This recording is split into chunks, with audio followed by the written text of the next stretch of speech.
future me just put in a lovely little intro and summary for us coming back from season 1, now starting off season 2. But to my players, who here can tell me what happened the last time we played? I can tell you what happened exactly as we left. We were getting out of this dungeon. Can't tell you what happened before then. But we're out of this dungeon. We are tired, really tired, heckin' tired, even.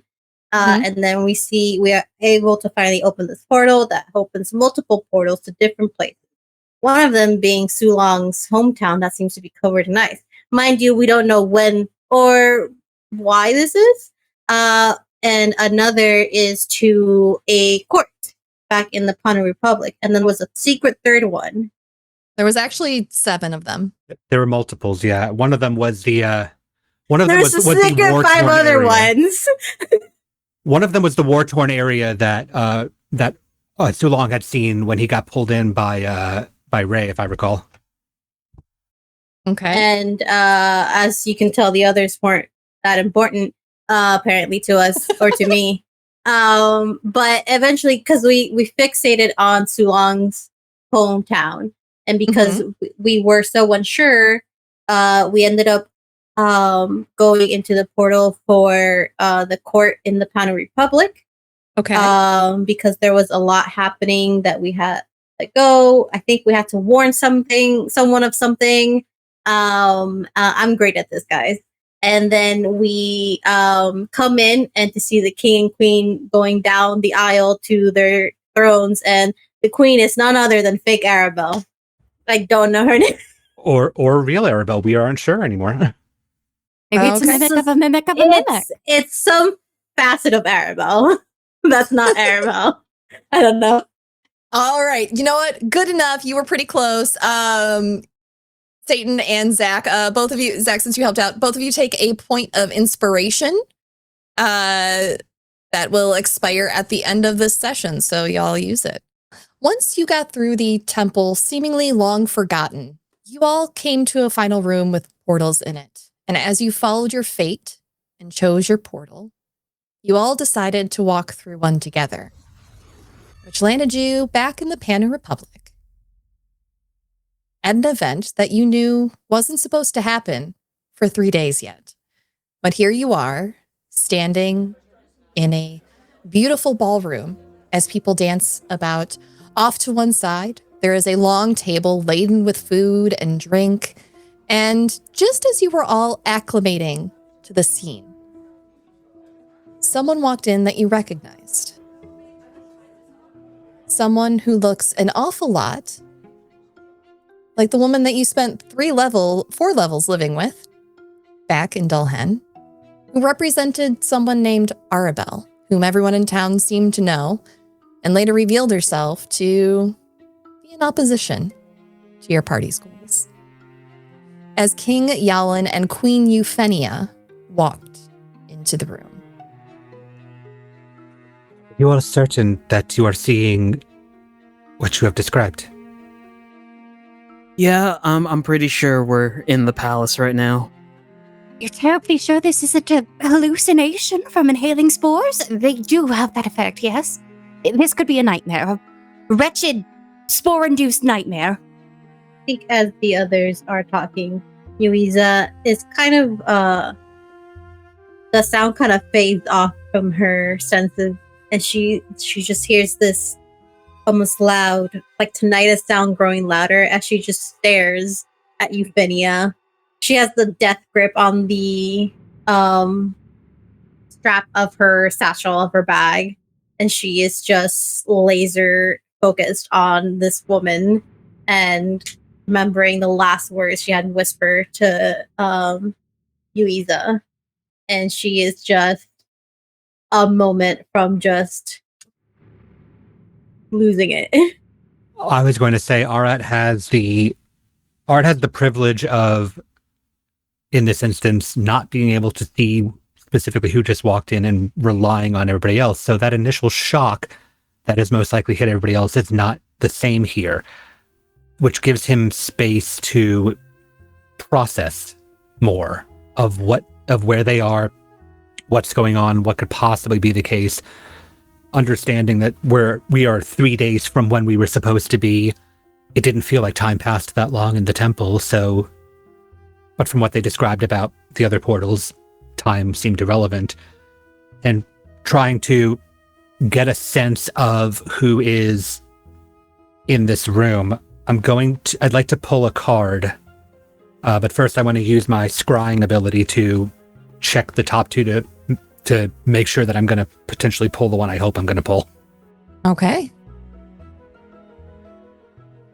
Yep, the second one is what I wanted. So I put the top one back, and I'm going to pull the Wild Oracle card. The Wild Oracle card for an hour allows me to sense auras of everyone around me. And it gives it as colors, but we had talked about different, like cold and hot, in terms of a range from a very close friend to a mortal enemy. Okay. And I just want to and I feel like if we're in a new place and we don't understand where it is, this is the place to have a grasp of the people around us as best as possible.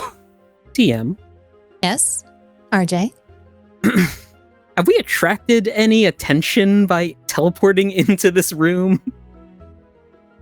There are two people behind you. There is a older elven gentleman. He has short hair, sort of brushed back from his face, a nicely manicured goatee. He's sitting there holding on to the top of a rather fancy leather wrapped cane. Next to him is a tiefling woman. She's all yellow. She has short hair as well. Her horns curl back and then up. And she's wearing a pretty floral dress that shows off her shoulders. It's that like cold shoulder look that was popular in the early 2000s. Yeah. Sulong just looks over to the Queen and King, thinks to himself, I'm going to process that later. Scans around the room to make sure they haven't caused a hubbub. Sees the man and the woman and just kind of gives a weak smile and like, hey, sorry. Weird magic shenanigans. They can't really hear you. You're very close to the music. Lenny and Swiftclaw are accompanying Maza, who is dancing nearby. And they just kind of nod and raise their glasses and go back to their conversation. The universal sign of a wizard did it. Before turning back around and looking at the Queen and King. There are a lot of people here. Aggressive movements will probably be perceived as a threat. I made a good boy roll, and Sulong is keeping his fists set aside. Okay. What about you, Fisscourth? What are you doing? I was going to say, between the noise of the room, the shock of seeing a woman who destroyed the life that I had hoped to set out for myself, and just the fact that we went through a portal, I nearly went home and saw faces I never thought I would again. I need a breath of fresh air, and this is going to just lightly tug at Arat's cloak. Do you think we could go outside for a moment? I don't want to lose anyone. It's just very, very loud in here, and I feel like I can hardly hear myself thinking. No, yes, we can go out. And just reaching out for Yuiza and Sulong. Are you two going to be okay? Are you going to be okay? Yes. Fine, yeah, sure. DM, off of that Wild Oracle card pull, what is the general vibe of the people in the room? Merriment, drinking, right. Laughing. Does it feel like anybody intends harm, whether it's to us or just in general? No. Okay. Then I will to that. I'm scanning the room and nobody here seems to intend harm. Actually, I will amend that. Okay. Yuiza does, since Satan has already narrated Yuiza's reaction. Yeah. There's one vibe that's off. then I will continue to say what I say, but I will start turning my head more towards Yuiza. I'm scanning the room, and nobody here is intending harm. Therefore, things may not be as they seem. I think we know that all too well that things are more than they appear. So hold tight. We will figure this out. Taking that literally? Do not make action. Things are not what we may think they are. Okay. We will return. And I will let Fisscourth lead me to the outside. You are all but dragged out to the gardens, wherever they might be. There is a door here behind you where you see these flowers, and there's a door across from you as well. You're a store, darting through it, bat out of hell, you might say. Fisscourth, as you and Arat dart out to what we'll call the inner courtyard gardens, everything is lavishly decked out with flowers. As you walk out, you know that this is normally a beautiful place, but there has been extra added. All of the doorways that you can see are wreathed in blue and white flowers with bouquets of multicolored flowers nearby them. There's a large topiary that seems to have recently been erected directly in front of you as you go out, and you see a topiary dragon coming out of a freshly manicured garden. There are small tables dotted about everywhere. Off to your left, there is a tabaxi man behind what appears to be an open bar. And I will need you to roll me a perception check. Zach, you don't need to roll this one because it's not something you could hear. What is the time of day? It's in the evening. The sun is in the process of setting. All right, low light. I can work with this. Mm-hmm. You All right, are a bat. perception. 10. 10. Lucky for you, this isn't difficult to see. As you look past that topiary dragon's tail, over the flowers, you see someone familiar to you, talking to someone unfamiliar to you. You see the woman who disguised herself as Nismat and took the axe from Sulong in the mansion, speaking to a gentleman just north of where you are. If my panic wasn't already elevated, it is reaching new heights upon recognizing these faces, once smeared in blood and the fires of the home that I had found. Arat, at this point, my claw is just going to be digging into you, but it is painful, near the point of drawing blood, and Fisscourth is trembling. It's going to be okay. No, it isn't. No, it isn't. It's her. It's all of them. We've walked into a trap. We've walked into something wretched. We need to go. We need to flee. We need to leave this damned city behind. First off, I don't know if this is a trap. If anything, if that woman is who we think she is and is also the queen, this is not a trap set for us. We have invaded what they believe to be safe. We are the ones with the advantage in this instance. Second, you say it's all of them. Who? Also Rebel's associates. And Fiss for a moment forgets that Arat cannot see and points with her claw. Very rudely, mind you. She does not know this is a rude human gesture. Her, the one who was helping burn down Dulhan. She disguised herself as Nismat and Still. We need to do something. We need to go. We need to warn. Still. This brings me to our third point. We left Dulhan specifically to find Arabelle, to find the people that did this. If they are here, we cannot flee.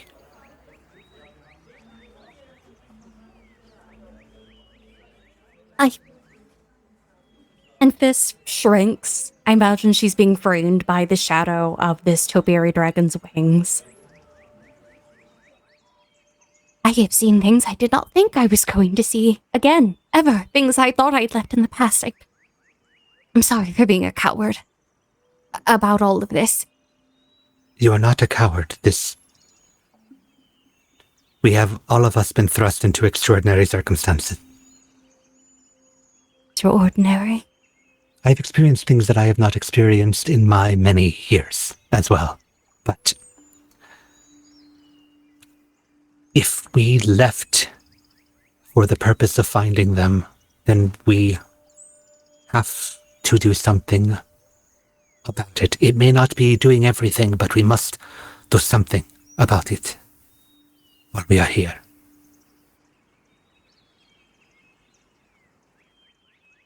It's a bit daunting when your intended foe is currently a regent.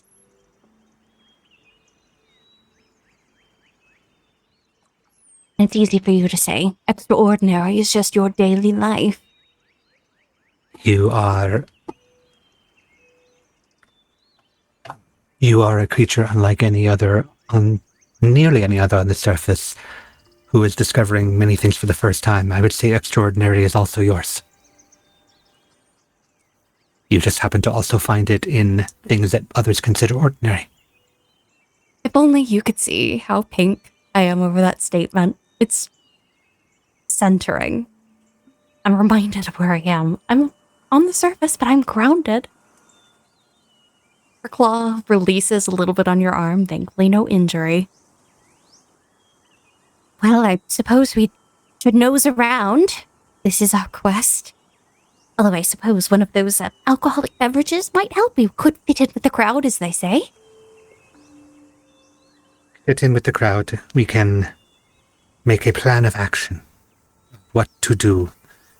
Now, the one that was Nismat, where are they? Also, there's a dragon that's... a plant dragon? Well, it's not... I think it's a corpse of a plant dragon that they've put up. It's very morbid, I must say. But she's just eastward of its wing. I think she's on a mating excursion with a gentleman. They might be courting, as it were. But regardless, we could spy. We could become espionages. We could. We very well could. You and I tend to stand out a bit more compared to the others, though. And as you are planning this, we're going to take a quick shift to Yuiza and Sulong. What are the two of you doing as the two conspicuous folks outside are plotting to follow someone? Where have you found yourselves with Precious Stinky Boy? There is no one else in the room but the king. He's pretty good looking, let me tell you. It's good to be the king. Yuiza sees Sulong take a step forward. Knuckles are clenched white. See, the problem is that, like I said, Yuiza is also laser focused on the throne, but it's not the king, it's the queen. Uh-oh. Uh-oh. But I do think that the movement of Sulong walking forward past her peripheral into her full line of sight snaps her out of it just for a moment, and he just feels a hand on her shoulder, on his shoulder. I can't let this chance slip by, Yuiza. If I can ask him something, I better do it now. Okay, I'll go with you. Thanks. I was pretty sure I was gonna lose my nerve halfway across the room, so... Yeah. Here we go. Yuiza's just gonna... How many people are looking at her at the moment? Currently not too many. The pair that spotted you all just teleport into the castle. Some weird wizard BS apparently, have gone back to their conversation. The woman is very intent on entertaining that gentleman. And he is get your bag, more girl. than happy to be chatting with her. The pairs in front of you are all dancing about the room together with each other. There is a halfling gentleman in a tricorn. I think it's the tricorn hat. Is that the Napoleonic hat? Yeah, the tricorn. Yeah. In a tricorn hat, dancing with a blonde human woman who is wearing far too much rouge on her face. She appears to be in her late 40s and is decked out in both attire and makeup that would lead one probably to believe that she is trying to appear younger than she actually is. We've all been at those weddings. We've seen those wedding guests. Yeah. Yeah. There is another pair dancing around, a gentleman with tan skin and dirty blonde hair. He's dancing with a woman whose face is partially, you can't tell if it's tattooed or painted, but there are nature-esque markings covering half of their upper face. Their hair is pulled back with what appears to be a piece of rope, might actually be a twig wrapped around their bun, but they are obviously wearing the garments of a druid. And there is another pair still dancing. There is a woman with exceptionally pale skin and gray hair in a dress of smoky purple. Her skirt almost appears to be made out of feathers. She is dancing with a gentleman who is in nice but modest clothing. And as you move closer towards them, Sulong, can you make me a perception check? Sure.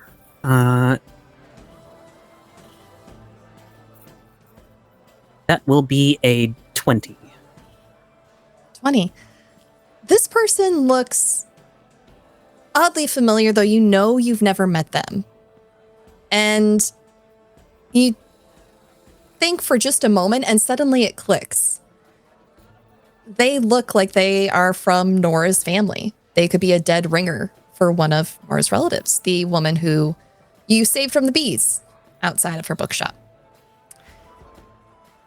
Moving further still, you see a green tiefling who is toying with some sticks of meat and cheeses, almost having a little mock conversation as he glares over at the yellow tiefling across the room, nods at you as you go by.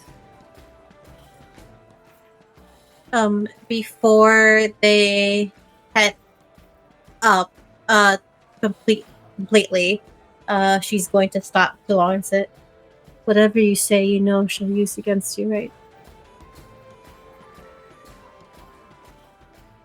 Yeah.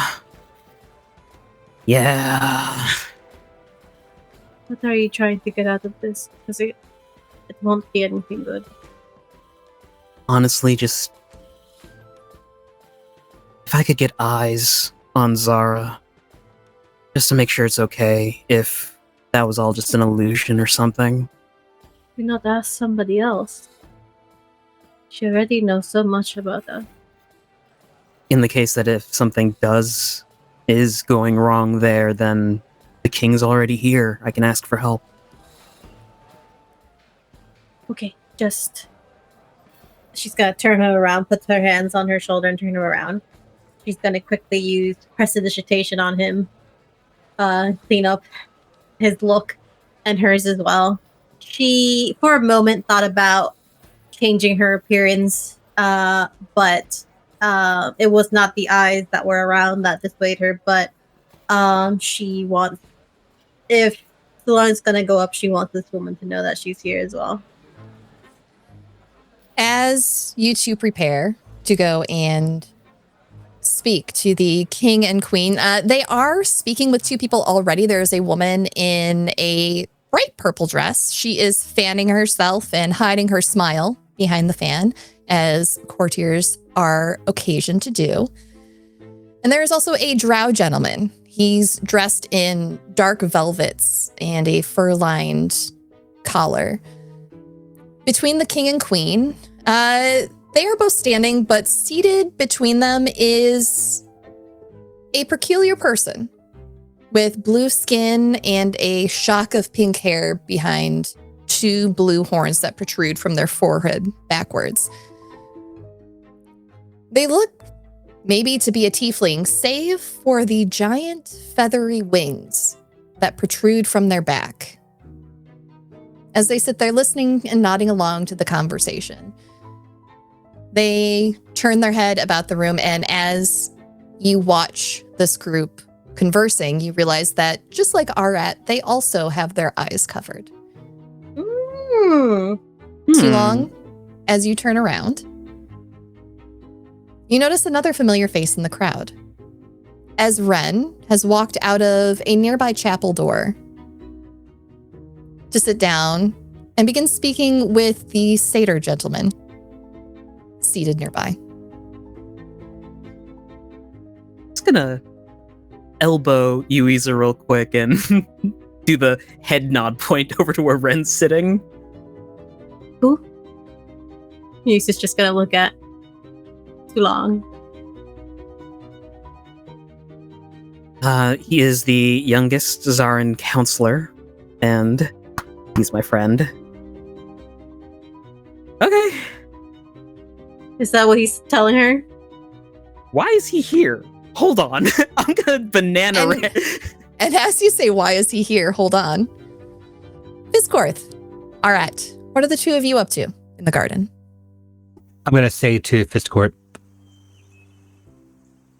if we can either walk up to them as we are, attempt to listen from afar, or perhaps I can get closer and you can listen from afar. Which do you think? But I do have exceptionally good hearing. But we are at a party, and as strange as the two of us might look, it's a large space. I'm thinking we pass by that strange feline gentleman and acquire some beverages so we look like we belong. Then we can circle about, because the other way around the garden leads to them. I think, if that archway is correct, I do know how to navigate caves after all, and this is but an above-ground cave. I think we just need to, as they say, play it cool. Are they on the way to drinks? Right, they're gone. Drinks. Let's start with drinks. That's a doable thing. We shall have drinks, and if we pass them, we can listen in or engage however we see fit. Positively, and this is going to lift up Arat's arm, move it into a crook, and tuck her wing into it like she sees the other ladies doing with their partners. You must look place. Now you must walk me, and if there is a puddle, you must drop your coat on it so I may walk over. This is what the book said, yes. You will have to tell me if there are puddles, but yes, I can do that. Keenly be aware. Fortunately, I'm still dressed for a party, and I will walk Fisscourth. I'm listening for the sound of bottles and glasses to angle me towards the bar at this point. Fisscourth has the bar in sight, so it's not too difficult for the two of you to make your way over there. As you arrive, the tabaxi gentleman turns to you all, polishing a ale stein. Hi, what can I get for y'all? It's a perfect night for a drink. Get it? Because I'm No, I've only ever seen one cat. Yeah, okay. Oh, are you? Yeah. What can I get you? Sorry. The jokes are bad. They don't get better. Did you aspire to be a comedian? No. What did you aspire to be? Candlestick maker. Candlestick maker. Couldn't keep my whiskers out of the wax. What drew you to that? It's what my dad did. But is that then what you aspired to be?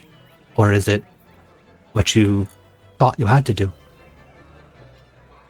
Well, of course he had to do it. Candle making is in his blood. Isn't that how it always goes? Rich people are so weird when they talk to you. And so we have ale, we have wine. We have the house specialty drink, which is a firefly light drink. It just sparkles. There aren't actual fireflies in it. Someone was very concerned earlier about animal cruelty. I promise there are no actual animals used in the creation of any of these beverages. Unless like that's a dietary requirement for you, in which case I can send a guard to go get something. There should be one around here somewhere that is supposed to help me. I don't know where she went. So what can I pour for you folks? And he puts on his best customer service smile. I am so sorry to you, kitty cat. This is just going to go, well, according to that book on courtship, you, I believe, are supposed to order for us as the gentleman. Indeed, I am. Well, you mentioned dietary requirements. You may have noticed my companion's appearance. I try not to comment, but yes. Would your assistant perhaps be able to procure... is there a butchery nearby or in the kitchen, animal blood?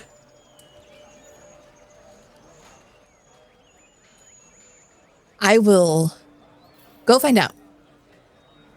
Oddly enough, not the first time I've been asked that tonight. Okay. And he walks off rather awkwardly to go find you some blood. As Arat hears the last bit and is like, wait a minute, what? Well, we went to the library for our courtship ritual, the date, as it was. I read a few books on service tradition.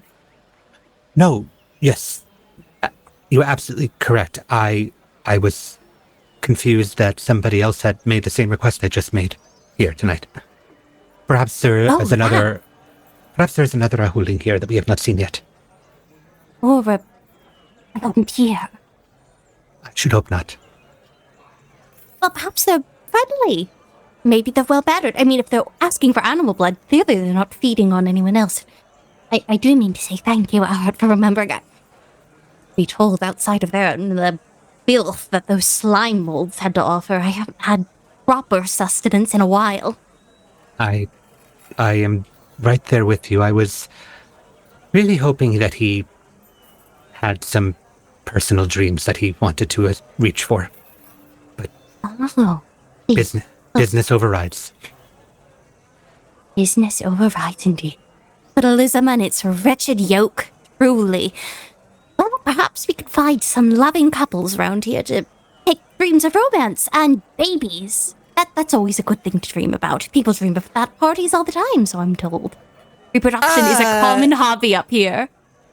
I came back in at an odd time, didn't I? Here you go, folks. 2 glasses of pig's blood with a bacon garnish. I tried to make it look like a rose. It just kind of looks... Sorry, it's baked? Sorry. Bacon. That's what's on the stick in the pig. drink. It's a cooked pig. You may enjoy it. It's meat. Mm-hmm. Yeah. Oh, all I had was that soup that friend used to make, and this is just going to start nibbling on the sides of it. Yes, thank you. I will hold her drink for her as well. And with the second drink, you work for tips. Does this cost anything beyond the tip? No. Well, I mean, like I get paid like a flat fee, but like also like never hurts to supplement the flat fee, you know. Yes. Forgive my eccentricities. What is standard tipping at parties such as these? $1 or $2. You can lie to me. I don't know a gold piece. The difference. I mean, if you want to just throw in 20 gold, like that's my whole month's rent. I'll meet you somewhere. He needs gold. I'll meet you in the middle. I mean, I don't need it. I'm not supposed to like fully ask for it. I will produce 10 gold and put them on the table. This is beaming with approval as Arat slams it down on the bar. I'll meet you in the middle.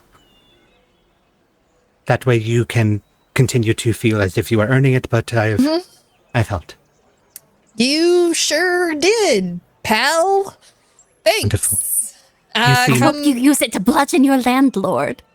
Okay, that's, you know what? I think I have some glasses to polish, so if you folks don't need anything else, I'm just gonna step over here, okay? I apologize. Okay. Did this off-put you? No, it's fine. You kids enjoy your night. Tell you what, just to make it feel a little more like you deserved it. Who else asked for this tonight? That'll be the last thing. You may go and polish your glasses or whatever you wish. Some lady, big dress, big hair, kind of cute. Anything more? Sorry, pal. I'm just the staff. I don't work the guest list. Maybe I don't know. Maybe walk around and check glasses. I don't know. I'm uncomfortable now. So I am officially going to end this conversation and walk away. Thank you, everybody, for buying your drinks. Okay, goodbye. And he very turns on his heel and leaves. I will turn to Fisscourth and go, I think we're doing a marvelous job of fitting in. Very sarcastically. Takes it completely genuinely. You really think so? That we're being good socialites, as it were? Well, many socialites are rather eccentric, so yes. Then we shall be the most eccentric at this entire affair, and I'm going to lift my glass. Maybe, as I said to the men, we meet in the middle. We'll be slightly eccentric at this entire affair. Perfect. We have our drinks. Let us go mingle in the direction of the person that you saw. Perhaps I will smell the glass of somebody else along the way. Exactly. We do have quite excellent snouts. And now we shall mingle and we shall espionage. Come along, gentlemen. She's gonna just lean in and just give your cheek a little lick. I will lead us back in the direction that we came from. Lovely. As you both head off to go do your espionage, as the youth say, Sulong and Yuiza, who are you going to talk to? There is a sudden banana in Sulong's trajectory as he curves around the dance floor to walk over to Ren. Why is no one telling me anything? She just follows. I would like to try and approach quietly and get as close to his ear as possible and just go, "Excuse me, sir, but the lady over there says your fly is open." Ren freezes for just a moment, and then Sulong, you feel, as you lean down next to his ear, just an arm come up, grab you around the neck, and pull you down. Here we go. And you start getting the noogie of all noogies. You.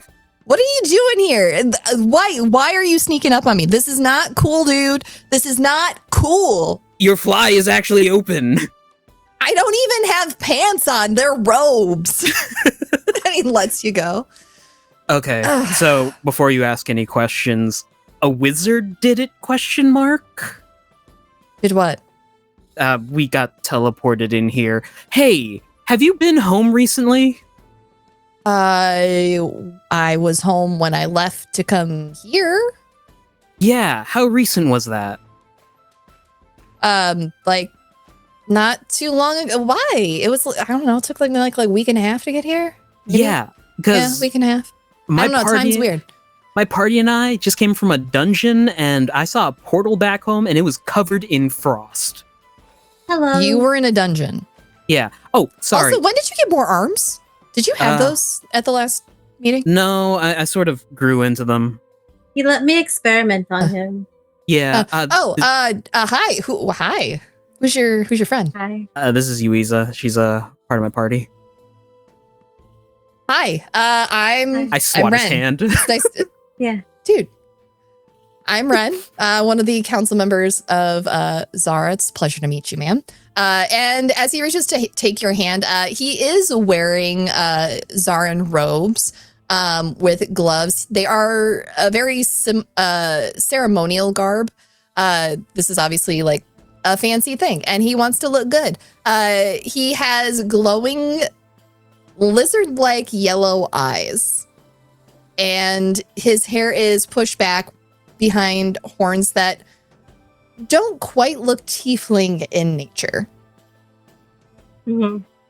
She's gonna take his hand and shake it and give him a very flirty smile and just be like, "Hi, I'm Yuiza. I really like your horns." Thanks, I grew 'em myself. There's a bombastic side eye only an older brother would give. Just ignore him. You know, I have spent the last 20 plus years trying to do that, and it does not work, unfortunately. Do you know how loud he can be? Yes. He I've once lived with yelled him all the for way last across few the months. village at me. And I swear Wow. it sounded like he was right next to me. Nope, that would have been a dumb idea. Anyway, What? Nothing. Say it out loud, share it with the class. Oh, what if I yelled at the king from halfway across the room? Don't do that. would have. Yeah, exactly. I mean, that's kind of rude, dude. Anyway. Yeah. Home. Covered in ice. Is it frozen over? No. Can you I contact mean, it was a someone there little- right now? I don't use magic. I can get a sending scroll tomorrow. Why? Oh, what? Okay, so you were in a dungeon Right. Mm-hmm. and you saw a portal, and Right. home was covered in snow. I mean, it was a little cold there, and like we had some flurries the other day, but It like was frozen over. There were frozen. people frozen in the street, dude. Okay, well, check when I get back, I guess. If no one responds to a sending in the morning, I can't. All of the shops are closed. Where am I supposed to get a sending scroll right now? Okay, fine. I need something that isn't acidic. Ooh, I'm getting old. Table's over that way. Go get yourself a glass of milk, kid. She's gonna reach into her bag and pull out like a stale mint. Thanks. You're welcome. Sulong is just gonna turn, grab the back of Ren's head, and just headbutt. It's good to see you. It's good to see a friendly face.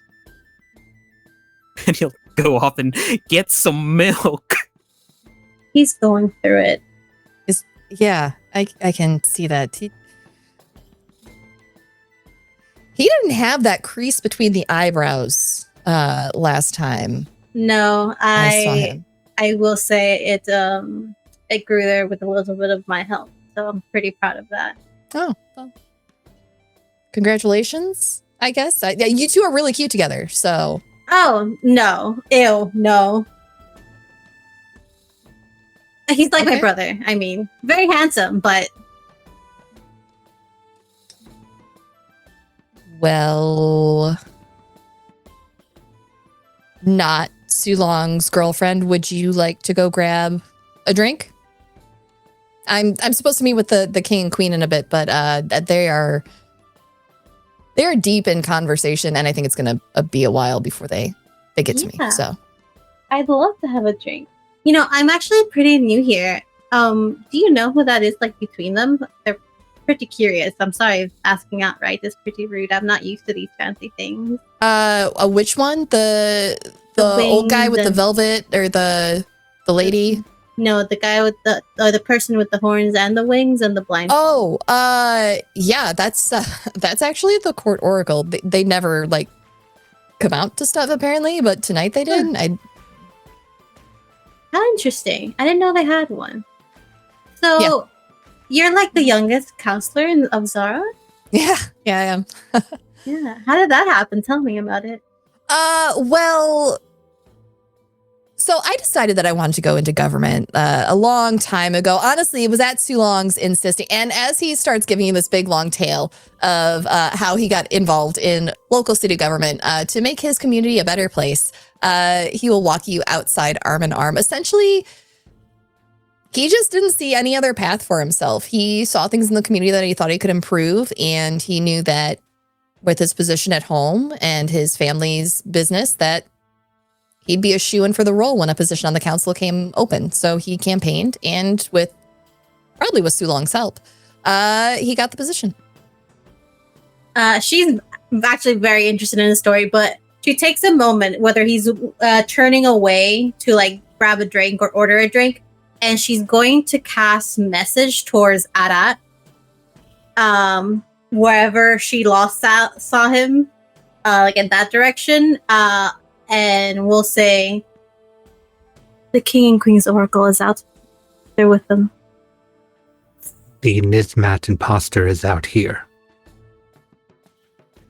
Ren just sees Yuiza like go, wow, I didn't. That's so amazing that you wanted to better. I have a friend that I think you would really enjoy meeting. She hates landlords. Oh, really? Well, we don't really have landlords back home. Everyone she's going to love that. Actually. Just owns their home until either someone in their family doesn't want it, and then we, redistribute it, or they just pass it on to whoever they want to have it. Housing is a basic right that people should have, So I believe, you know what? You're so right. That's so incredibly sexy of you to say, actually.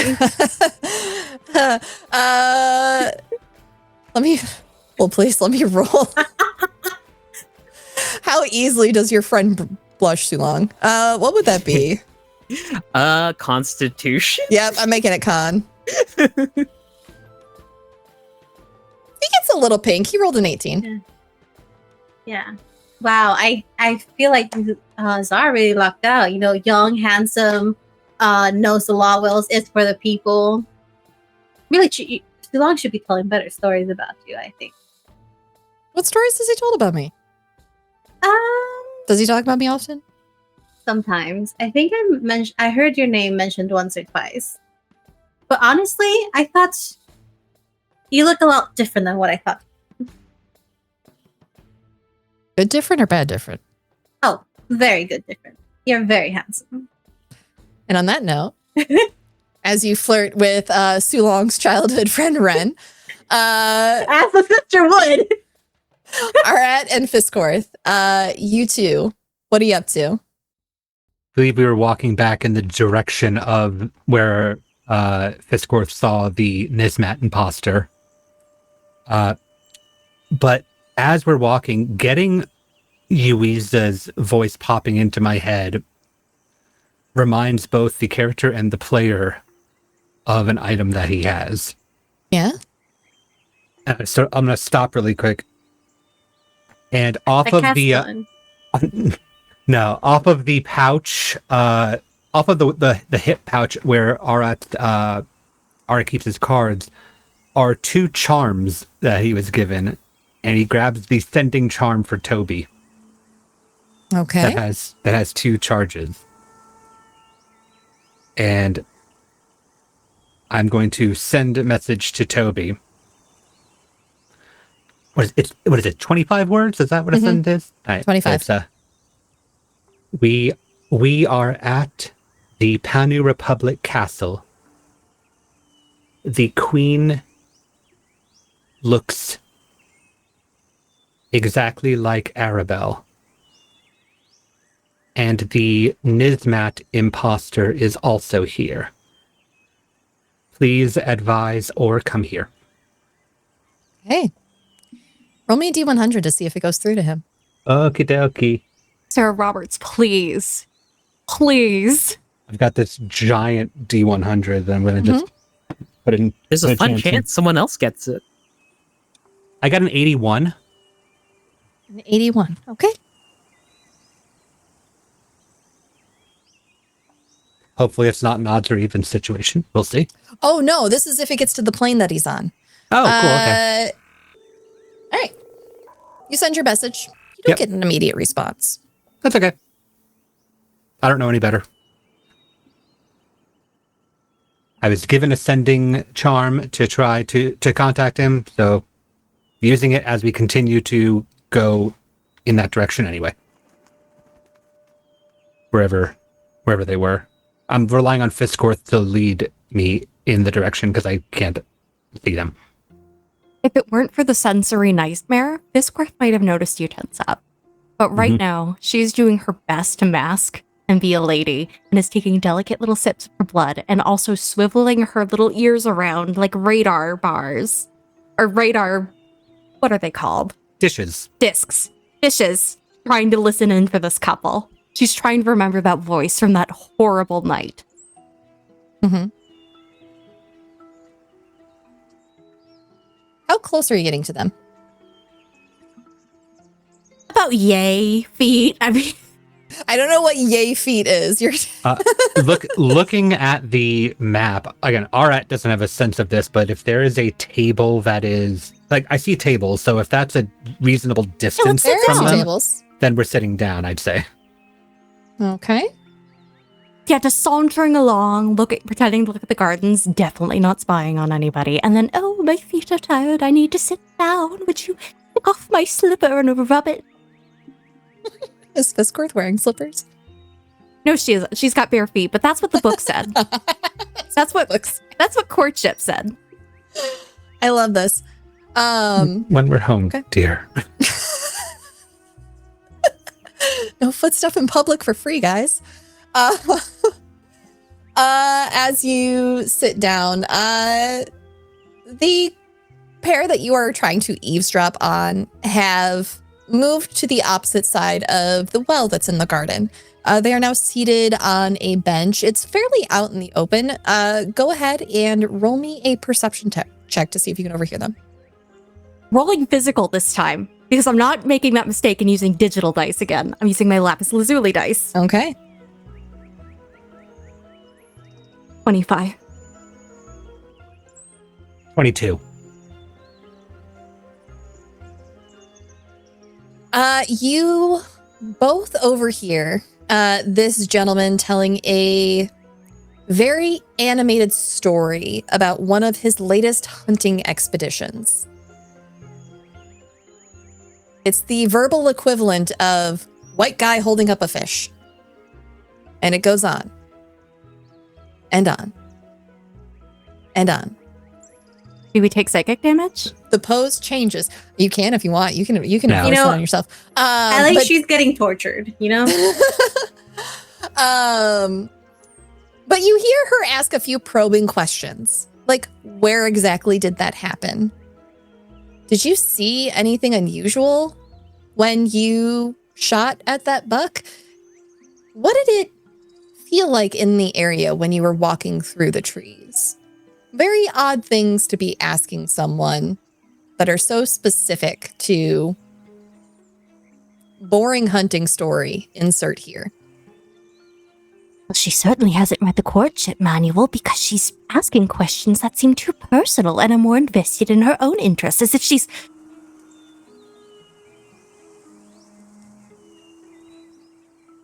DM, does this line of questioning, this might be entirely a personal judgment call on my part, but this line of questioning feel extremely similar to my usual line of questioning with people when I'm trying to feed? Roll me insight. Okay, that's my best.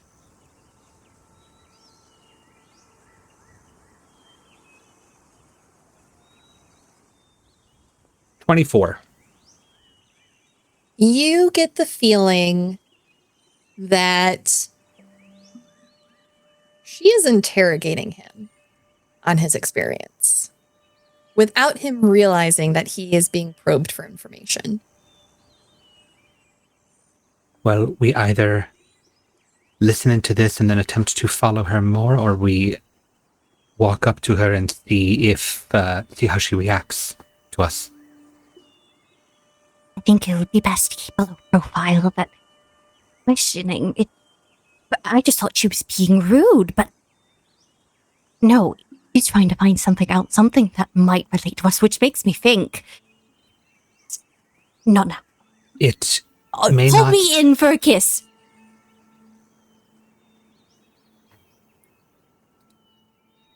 I will reach forward and put a hand on the back of Fisscourth's neck and pull her close.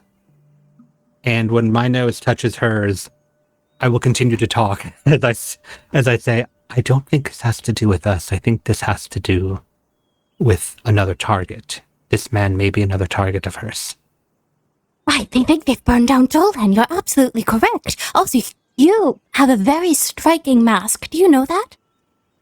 I was told from the designer, yes. I remember then we saw her on that wanted poster, but that aside, you think we should keep a low profile as well? Again, if we have one of two options, we are either attempting to spy on these individuals and get them alone, or we are attempting to disrupt them by letting them know that we are in fact alive. Which is much more bold, but it also may break any sense of security they have. Right. Back home, it's a bit uncouth and devilish now that I think of it, but my sisters used to interrogate travelers in a similar manner, follow them, make them think they're safe. I don't think anyone will show a secret or pick their nose, as it were, if they don't think they're being watched. Let's see how long we can watch before we have to spring the trap.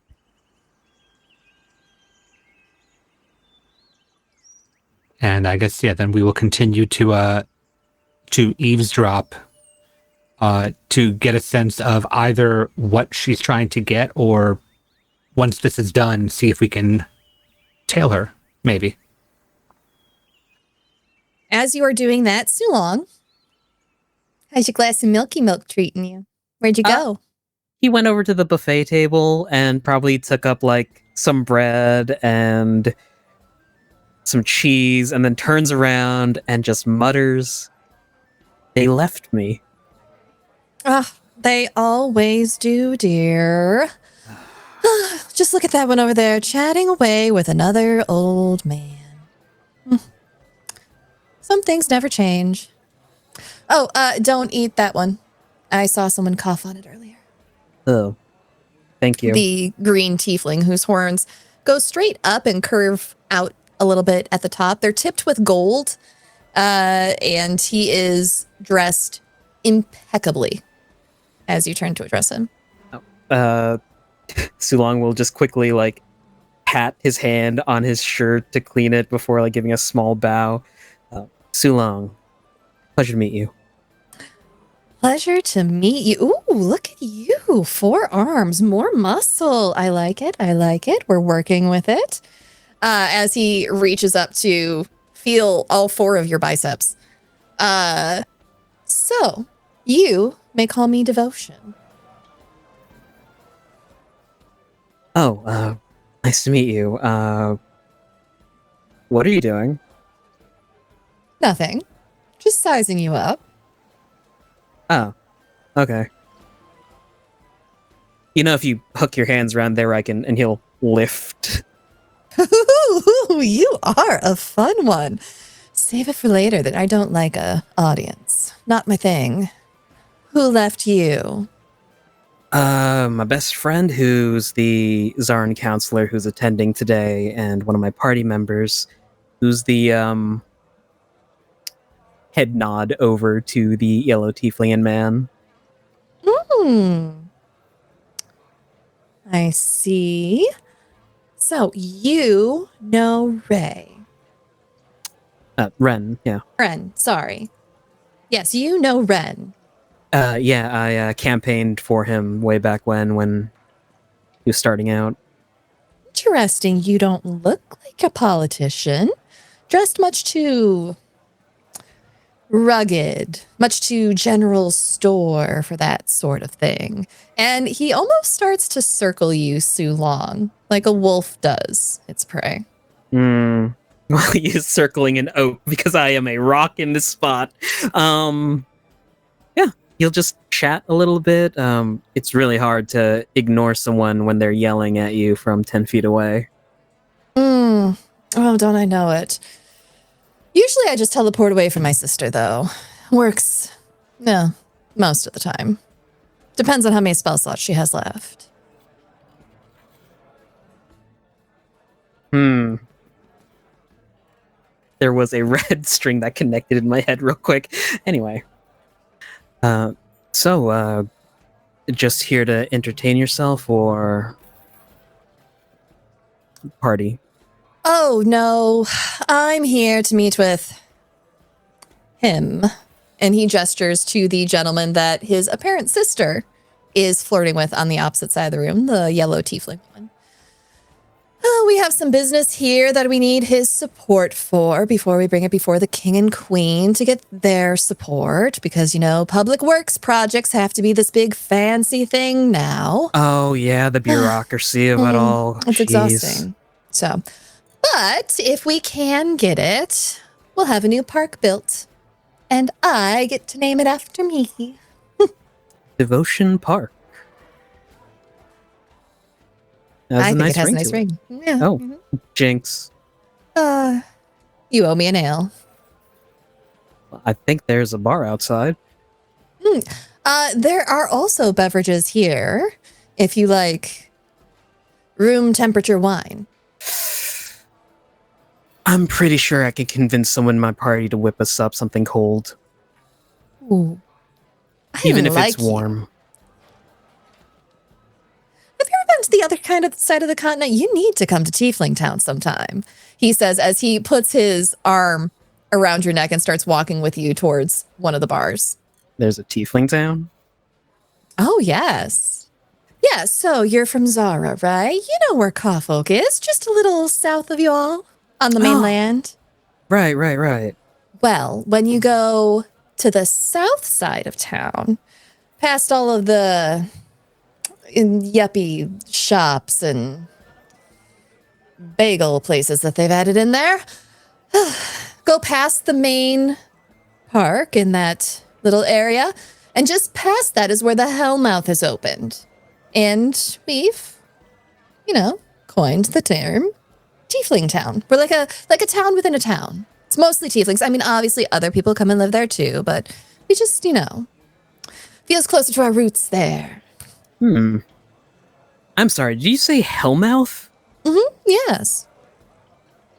Like, literally from hell.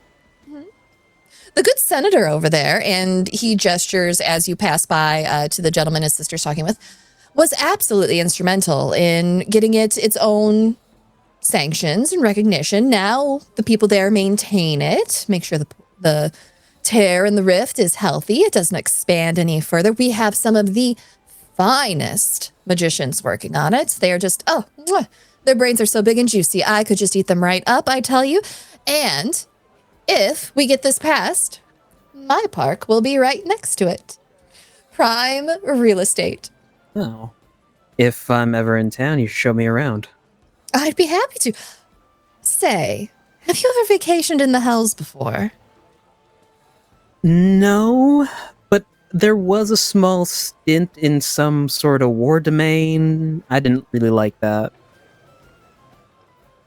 Well, don't worry about it. I won't take you near the never-ending war, but there is a really great restaurant there that I absolutely love. Do you like spicy food? I love spicy food. As the two of you go off to order some drinks, let's pop back over to Yuiza. What's up to Yuiza? She has been talking with Ren, and truly turned her focus on him to try and take the murder out of her mind. Because it's not good to try and murder a queen in front of everyone. As one really does. Bad. As one does. And she is asking him questions, but she starts asking him like, "Oh, who do you know here? I'm not really used to these type of things. I'm not really from this high class, so I don't know who's around. Do you know anyone? What's the gossip?" The gossip. I met a wonderful tiefling gentleman from Kawfolk earlier, named Devotion. Very, very interested in Zara. Let's see. I think he's traveling with his sister to meet with one about some public works vanity project. Tompin, who I was speaking with, the older satyr gentleman, he is actually an emissary from one of the Fey courts. I'm not quite sure why he's here, but this is the third or fourth time we've run into each other. Really nice gentleman. Makes a mean apple strudel. There's a lady wearing a lot of lipstick that was kind of hanging all over me on the dance floor earlier. I didn't get her name, but she, yeah, very handsy. Yeah. Didn't care. So you don't like Hansi? Not when it's unexpected like that. It's a little off-putting. Let's see. There's apparently a drow gentleman from the Underdark here for something. And there was what was his name? There was a gentleman who was telling me about his wizard's tower. Wizard? Yeah. Is that like a euphemism or like actual? No, I think he's actually a wizard. Okay, that makes sense. Yeah, and then he had a friend come up and started telling me about the history of the architecture of the castle and the stained glass windows over the hall and on the ceiling. And I kind of lost interest. I think I got hungry, honestly. I have an extra sandwich if you want one. I'm good now. Thank you. Okay. Yeah. There was were you not here for the dinner earlier? No, we just popped in a little bit now. Unexpectedly with like a little we didn't plan it, but we're here. It's my duty to like pack the snacks for the party, but yeah. So do you usually come to these things? Like you seem like more of a for the people, with the people, by the people than a high court type of guy. I hope that doesn't sound like offensive. I quite like it. No, well, I mean, like anyone can be here. This isn't like a court thing. I'm pretty sure I saw a local grocery store owner in there dancing with someone. No, we need some money back home for some major building repairs, and I thought, they like to spend money on that sort of stuff because the former monarchy has too much of it, apparently. So I thought I'd come here, shoot my shot, and try and get us a little money. Yeah. Do you usually have a lot of dealings with the king and queen of Panu Republic? No, I have never met them before in my life. And to be honest, I am glad that they have not gotten to me yet, because I've been like, how like people say like they have butterflies in their stomach when I think I left my stomach like 3 doors down. Like so I am honestly just hoping that I don't put my foot in it at this point. Mm-hmm. Well, I had a kind family member that once told me, you answer what they ask you, but you don't give extra information, because I like to talk a lot. Surprising. But if you're dealing with serious people, you never know. So, just answer the questions that they ask. Don't give too much out unless you're getting stuff in return. I don't know. The king seems nice. The queen seems nice too. I don't know much about her. I mean, she seems pretty cool. They both do, honestly. You really don't know anything about? Are you just not interested in like local government, or? Oh, you said I'm not here. local. I'm yeah, sorry. Yeah. No, it's okay. Well, I mean, they are a part of the Senate technically, which governs the entire continent. No, they both seem pretty cool. I mean, retired adventurers. Apparently, so they had this. I don't know how soon you got in town, but they had this festival a while back, and I saw a puppet show. That was essentially about them. It was some Valentine's festival. Oh. Apparently she didn't even want to marry him and, stay here with him. She wanted to still be out adventuring. But he finally, I don't know. I don't know what he said to convince her, but apparently there was like this whole long courtship over like multiple years, and they apparently worked it out. So, I don't know.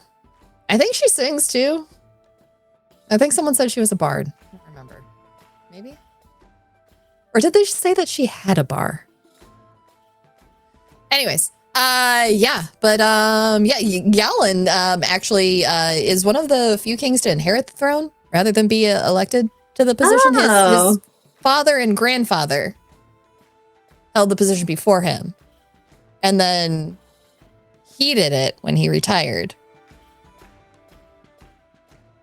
Right? Yeah.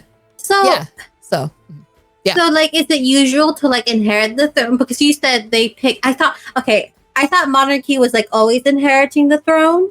No, it's kind of monarch and title, mainly. Essentially just, they need a check to the Senate's power. So without someone, usually two people, if they have a partner, they both share equal weight in the Senate. So if, the Senate comes to a tie, because it is an even number of senators and they don't always see eye to eye and they don't always decide unanimously. If it comes to like a block, they have to like hear the cases and go through the paperwork and cast final votes. So both the king and queen have power in the Senate. Yeah. They don't normally vote though. It's just like in a tiebreaker situation.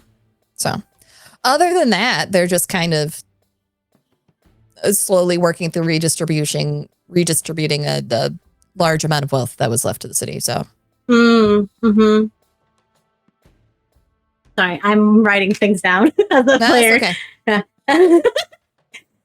So, I mean, I'm so sorry about all this political talk. You just seem so knowledgeable, and I'm just, I'm new here, kind of. Well, if you want to learn more, you should actually go check out the library. The library here is one of the largest I have ever seen, and the Scribes Guild there, their branch just, I don't know how they keep track of all those books, but they have a huge local government section. I should definitely check it out. Yeah. They're in the capital, so they should have a large local government section. Anyways, yeah. Okay. Do you mind if I ask you a personal question? No. So, you don't seem... I could be wrong. I'm sorry if this is offensive, but you're not tiefling. No. But you have horns. Yeah. Very handsome horns, I should say. Thanks. Yeah, no, I am not a tiefling. I am Zoranthian. How much do you know about how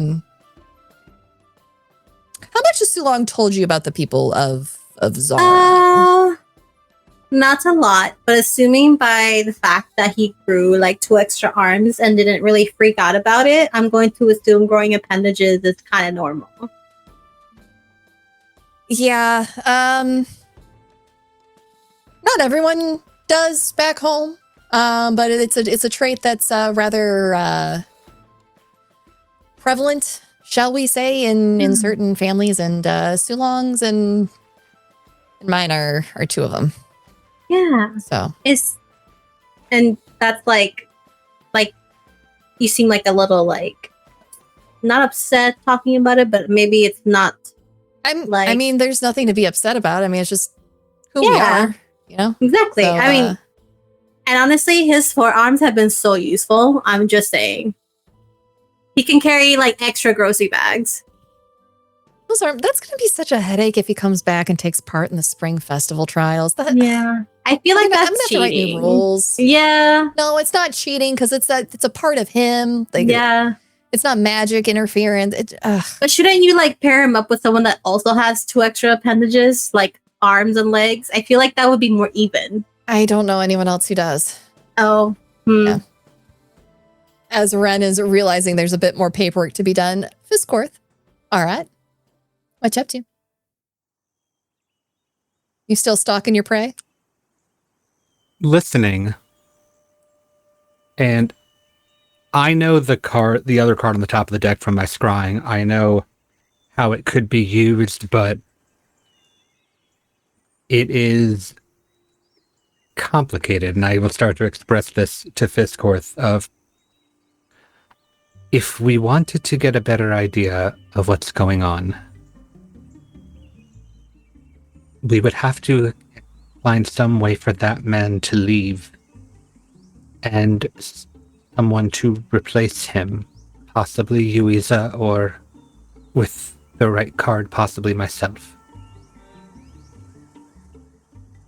You would be awfully close to that person. Are you completely sure you're going to be safe? Or at the very least, able to defend yourself. I don't think anything is going to happen at this party the way that it currently is. So we need to get the gentleman out of the way. How can I help? I'm not entirely certain.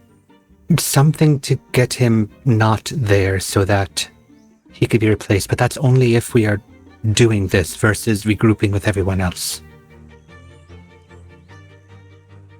What do you think the others are? Do you think we should speak with them? Do they know? I told Yuiza, but I have not seen her, so I don't know where she is. I can't hear her. Might be riskier for us all seen together. If these people are who we think they are, they'll start putting pieces together. I say let's take the risk. You transform, I'll distract the gentleman, give him drinks. I don't know, he seemed to like hunting. I could find... I know downside. Exactly what he could hunt. The one difficult part of this is that I don't know what he looks like. Which means I would have to have you describe him to me in enough detail that I could look like him. I've got an idea, and we're going to take advantage of your blindness. So we are going to walk, and you are going to follow my cue. The moment we are close enough, I need you to spill your glass of wine the opposite you. We're going to walk past them, and you are going to spill wine in your dress, and that is going to give me plenty of time to gather up his visage and describe it to you in the meantime. I'm not sure if I follow. Will that not also reveal myself to her being right next to her? You know, it's true. But I'll spill the wine myself. I'll be able to get a better look. A moment, I'm going to take your cup of blood and give myself the old... Oh god, I almost forgot the name of the country there for a second. The old Panu handcuffs as I'm carrying both blood cups. Arat starts to say, wait, that's the exact same thing, but with you instead of me. But I think Fisscourth is off at that point. Okay. So what you're trying to walk over there and casually spill blood on this person? On herself, I think. Yeah, trip on myself, spill blood over and start wailing because in high society, a lady always has a handkerchief. Okay. Did Fisscourth pack a handkerchief? Of course not. That's why she needs another lady to give her a handkerchief, which will give me a good look at that gentleman. Okay. This is your plan. I love this. Go ahead and roll performance for me, Fisscourth, as you attempt to do this. That 1+ is going to work today. I hope so. 17. Okay. I will give you this too, Fisscourth. Since you did roll high enough, I was only looking for a 15. I'll give you a little bit of information with your kerfuffle. As you walk over, you don't have to pretend to stumble as you hear the gentleman recount. And then, just as we were lining up our shot, this bard came out of nowhere in the forest, nearly drenched in blood. Something that Gillian, Adela, something? I don't know. But the guy came out raving about all of these bats, and we've been looking for him ever since. And that is where we're going to go to break. As Fisscourth tumbles over, drenching herself in 2 cups of blood. Sarah Roberts. I'm like, oh, I'm just going to get a facial description for Arat. I'll throw in a little information too. You made it over the DC. I am a kind and benevolent GM. Bye, everybody. Enjoy this ad break. Welcome back, faithful listeners. You have all been going about this party, collecting information, zoning in on your targets, collecting the most interesting folks in the room, or the most interesting folks you've talked to so far. Who wants to go next? Who's making a move next to do something? Who's got thoughts, ideas, questions, comments, concerns? Where exactly is devotion taking me? Devotion is taking you. Let me minimize these. Devotion would have taken you probably straight out of the room in the opposite direction from where you're standing. Mm-hmm. Just because that way you don't have to go through a whole bunch of people on the dance floor. Oh, yeah. Oh. Huh. And there is a bar straight back this way. And as you approach, you see the back of someone's head that looks fairly familiar.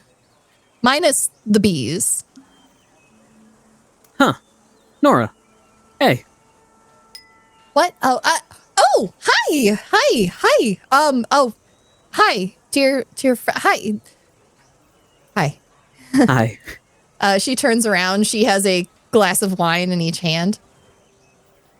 Going a little heavy-handed there, aren't we? Oh, no, it's not for me. Well, Sister? It wasn't. What? Or relative? Yes, my brother. I think he's still dancing. I'm just gonna leave this one here and take mine. He can get his own. Hi. How are you? It's been a couple just days. Gonna reach past her and pick up the wine for himself. Yeah, sorry, we got into some trouble. Like a lot of trouble. Oh, are you okay? It wasn't, was it? No, thankfully it was like slimes and like petrification and ooh. Yuiza is hearing this. Yes, Yuiza, if you have not moved away from the bar, this person turns around and greets Sulong, and you turn around to see Sulong and the tiefling gentleman, who was at the food table as you passed by. The more information Sulong gives about what they were doing, the more Yuiza's like, eye twitching, trying to communicate with him, shut up. Oh, hey. Hi. Hey. Oh my god, do we all know each other here? Well, I don't know you, she'll point to Nora. And I don't know you, she'll point to Devotion. Oh, but I would love to know you. Hi, Ren. Sorry, I'm already working this one. I'm sorry, what? I'm sorry, what? Kidding. Right. Hi, I'm Nora. I Hi. own one of the franchises of Glimspark Emporium books. Glimspark Emporium? Mm-hmm. That's so neat. I know a Thanks. Glimspark. Oh, really? Which one? Toby. Oh, Toby's so sweet. He is. He's a little stern, but he's very sweet. So you know Sulong. Mm-hmm. He saved me from bees. Yeah. In an alleyway, yeah. Huh. There's like a hive, and I used reduce flame to calm them down, smoke and stuff. Oh, wow. This is so interesting. So you met as a bee. You just met here. Because you two ditched me. Well, actually, your friend took me away, and we were having quite a lovely conversation. He's a very lovely conversationalist, Sulong. You know that thing brothers do when they stare over someone to look at the other person? Like, We talked about government stuff. Yeah. No. Yeah. Dude, why are you talking about that boring stuff? She asked. I asked. Ew. Yeah. God. It wouldn't kill you to be a little more interested in what I do from time to time. Yeah, you should be more interested in what he does. Well, listen. I'm only interested when you ask me for help. All right? Which is all the time. I do not ask you all the time. You've been gone for like 2 months now, and I have been doing just fine on my own. I came all the way here on my own. I crossed the mountains to come all the way here on my own. Well, technically not on my own. I was with a caravan of travelers. They were really nice. I can do things. I'm sure you can. Yeah, but when the heavy lifting comes around. Well, not all of us can be blessed with 4 arms, Sulong. Flex, flex, flex. So everyone here knows Sulong personally then. Kind of. Oh, we just met, but I'd like to get him know him better. I'm Devotion, by the way. I am sure you are. You look fabulous right now. I always do. That makes sense. You sure you want to know Sulong better? Mm-hmm. Okay. Gives Sulong a stare like, Just teasing. Does that go over Sulong's head? How himbo are you? I can't remember. Let me tell you, if you threw something at him, it would have went right over his head. I love this big dumb boy. It was a fastball right down the middle, and somehow the wind picked it up and... Oh, bless him. Sulong, you're really lucky you have 4 arms, because it really is a conversational starter, and I think it does, pun intended, the heavy lifting. Yeah, that's why whenever someone points it out, I respond with, I grew them myself. Hey! I know social norms and stuff. Like, I know how to talk to people. I never said He also you knows how to didn't. lift them, apparently. Just saying.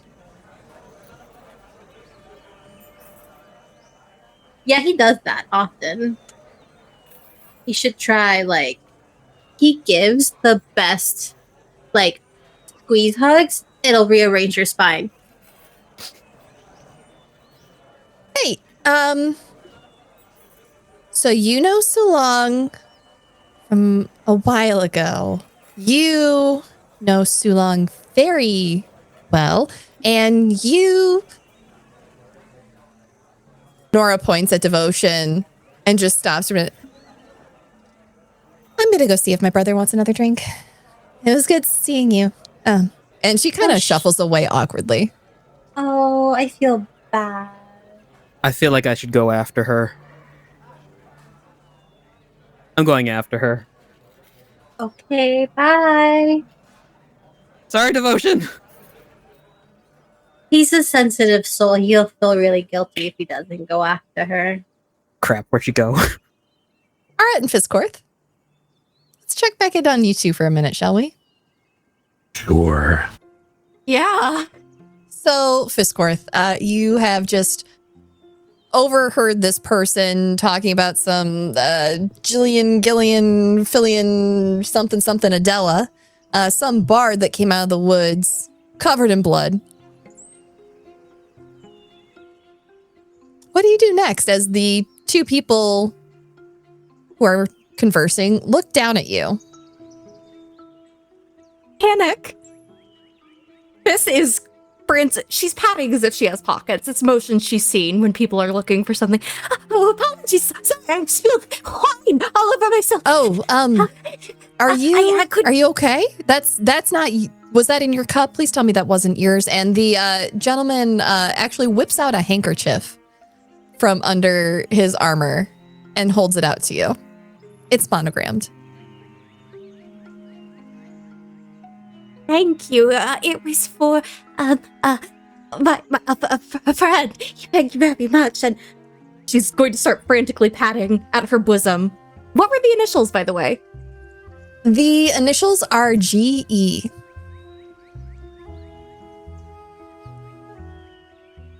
Wait a dang minute. I'm waiting.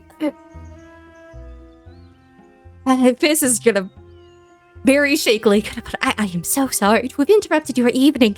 Thank you very much. I have a friend who knows prestidigitation, but the spell. Yes, you can clean this. I apologize, and thank you very kindly, sir. I Okay. Are you sure you're okay? Positively, just a moment, and I'm gonna make eye contact and smile my best smile at him and try to study his features.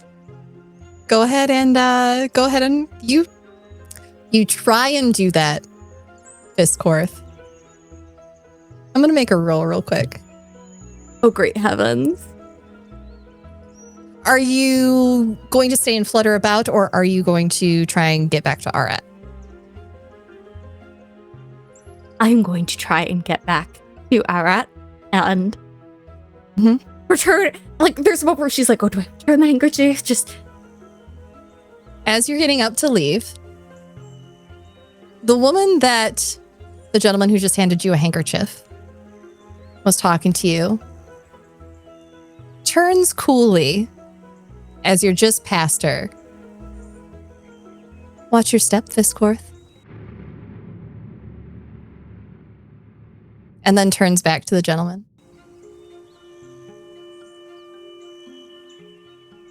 Sorry, she got her history check in.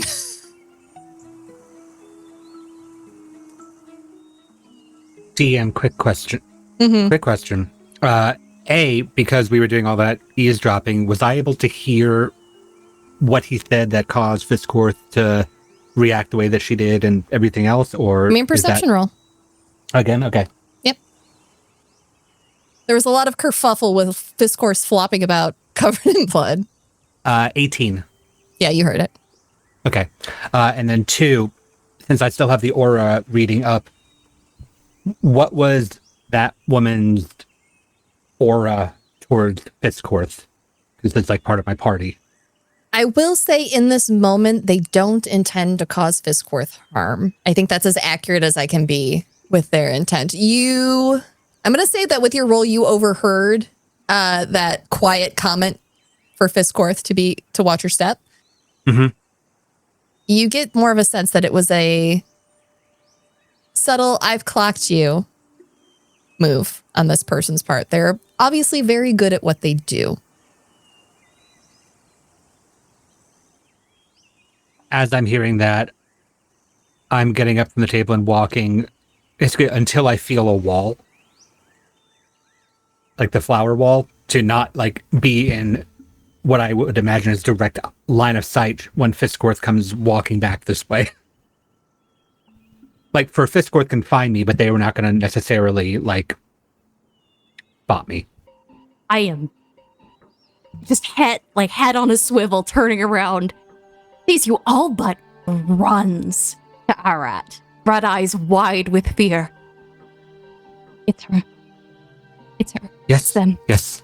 Yes, that I was hoping to do it without her seeing, but it was inevitable one way or another, and I will snap my fingers to prestidigitate the blood off of her.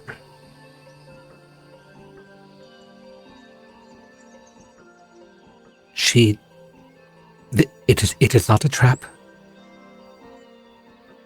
She is aware of your. She knows. They are not planning to harm us. As I imagine, given the circumstances, they think that they are in control here. So we simply have this information. I have relayed it to Toby. Hopefully, he will receive it, and we should go tell the others. That was what I was thinking. Now, escort me out quickly as if I've torn my corset. We must move. Very complicated as I put my arm around her and just walk You've back worked in towards... society for so many centuries. Do you not know these rules? Do I look like I lived in high society? As I walk her back into the building. Okay. Are you heading into the castle, the rest of the castle, or are you heading back towards the Great Hall / ballroom? Yeah, going back in the way where we came out, because I have no concept of the others on the other side of the bar. Are there attendants on the way, like around here, like a castle, like people, like attendants of the castle, of the court, etc.? You see servers walking around with hors d'oeuvres and some trays, collecting empty drinks. I guess the moment that one's close enough to me for me to tell that they're there, I'll just put a hand and say, excuse me, is there anybody here that can deliver something for me away from the castle? Like a courier? Well, you could probably go out to the front gate. They would take the post. They would be able to deliver it when the mail goes out for you. I was hoping something a bit more direct. I didn't know if there was a service. No, not for I don't suppose I could most pay people? you to do this. No, you can't pay me more than what they're paying me to collect empty cups here. Sorry. Understandable, thank you. I'll try the front as I'll walk away with Fisscourth. Good luck. The server turns off to continue collecting empty cups. Then, I guess as we're walking inside, I'm going to rely on Fisscourth to, if she sees Sulong and Yuiza, to take us in that direction. Otherwise, I'm just going to walk us more, deeper into the ballroom. Fisscourth, roll me perception. How well lit is this ballroom, Ja? It's pretty well lit. There's candles and candelabras great everywhere. heavens. There isn't any lighting hanging from the ceiling because the ceiling above you all is one large stained glass motif. So, but everything is reasonably lit for late evening. 19. 19? Okay. You spot two things, actually. You spot Sulong just as he's rushing in behind a blonde lady in a simple but pretty pink dress. And you also spot off to the side, Precious Stinky Boy is currently receiving treats from a gentleman in a yellow pointed hat, in long blue and purple robes with a long white beard. Seems to be quite delighted that Precious Stinky Boy keeps trying to eat his robe sleeves, and is feeding him treat after treat, off to the side. This has a moment where she's thinking, Yuiza would be really upset if she lost Precious Stinky Boy. But I also don't want to get assassinated, potentially. So Fiss releases her very strong grip on Arat's arm. So I'm going to... can I ask you to do something for me, Alpha and the others? Yes. There was a bearded gentleman. I think he's stealing Precious Stinky Boy. Could you go and fetch him? I'm going to turn you around that direction. And just walk straight ahead. Oh, okay. Yes, I can do this. Thank you very much. And I'm going to lick your ear and then continue to rush through the ballroom to find the others. Okay. You do that. Do you follow Fisscourth's directions? Yeah, I'll walk in the general direction of, I imagine that Precious Stinky Boy has a unique smell despite, whether or not he's exuding. So I'll walk in that general direction. Yeah, you smell that musky, earthy, vaguely farty deer smell of the musk deer. He can't control it. It's just how he is, and we love him anyways. And as you get closer, you hear a deeper voice. Look at you. Just keep on eating. Yep. Would you like another one? Oh, here, try one of these ones. I think you'll like this one very good. Oh, no, not my sleeves. I know, they're so tasty, but they are not for you. They will give you indigestion, and then your tummy will hurt. Here, have one of these. Hello. Hello. It sounds like you have found my companion's pet. Or rather, it found you. He just wandered right over. She's such a cute little wee thing. Oh, come here. He really likes the oatcakes. Yes, no, he absolutely does, and he's an excellent judge of character as well. Here, you just, you go ahead and take this plate. Dear. Here, hold out your head. Yeah, okay. Yes. There you go. There's about 6 more left, and a whole tray over there on the large table if you want the more. It's very hungry, it seems. Thank you very kindly. Who am I thanking? Excuse me. You hear a shuffling of robes as he pushes up his long, voluminous sleeves.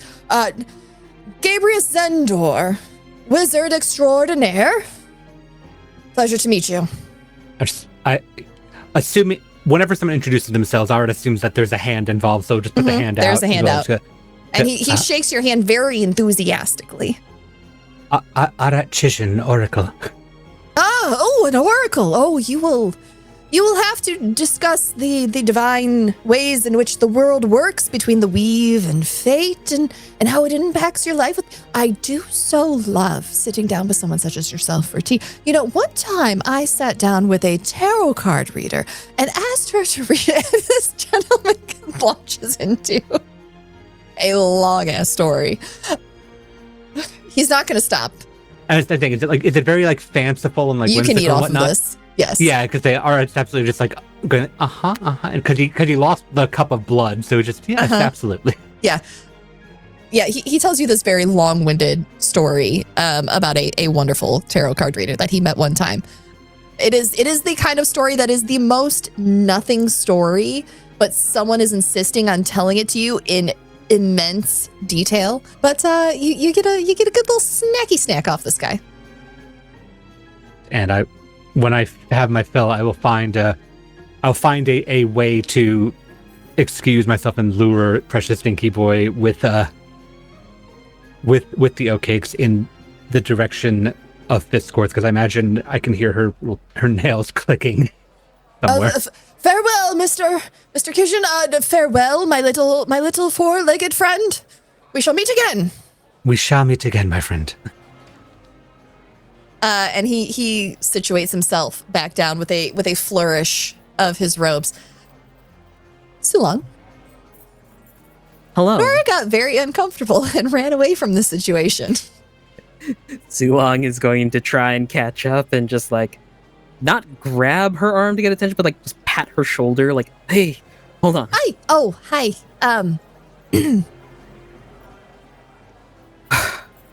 Sorry, that must have been a lot.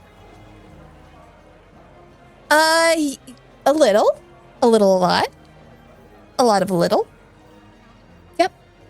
Yeah. It'd be redo. Is that a thing? Just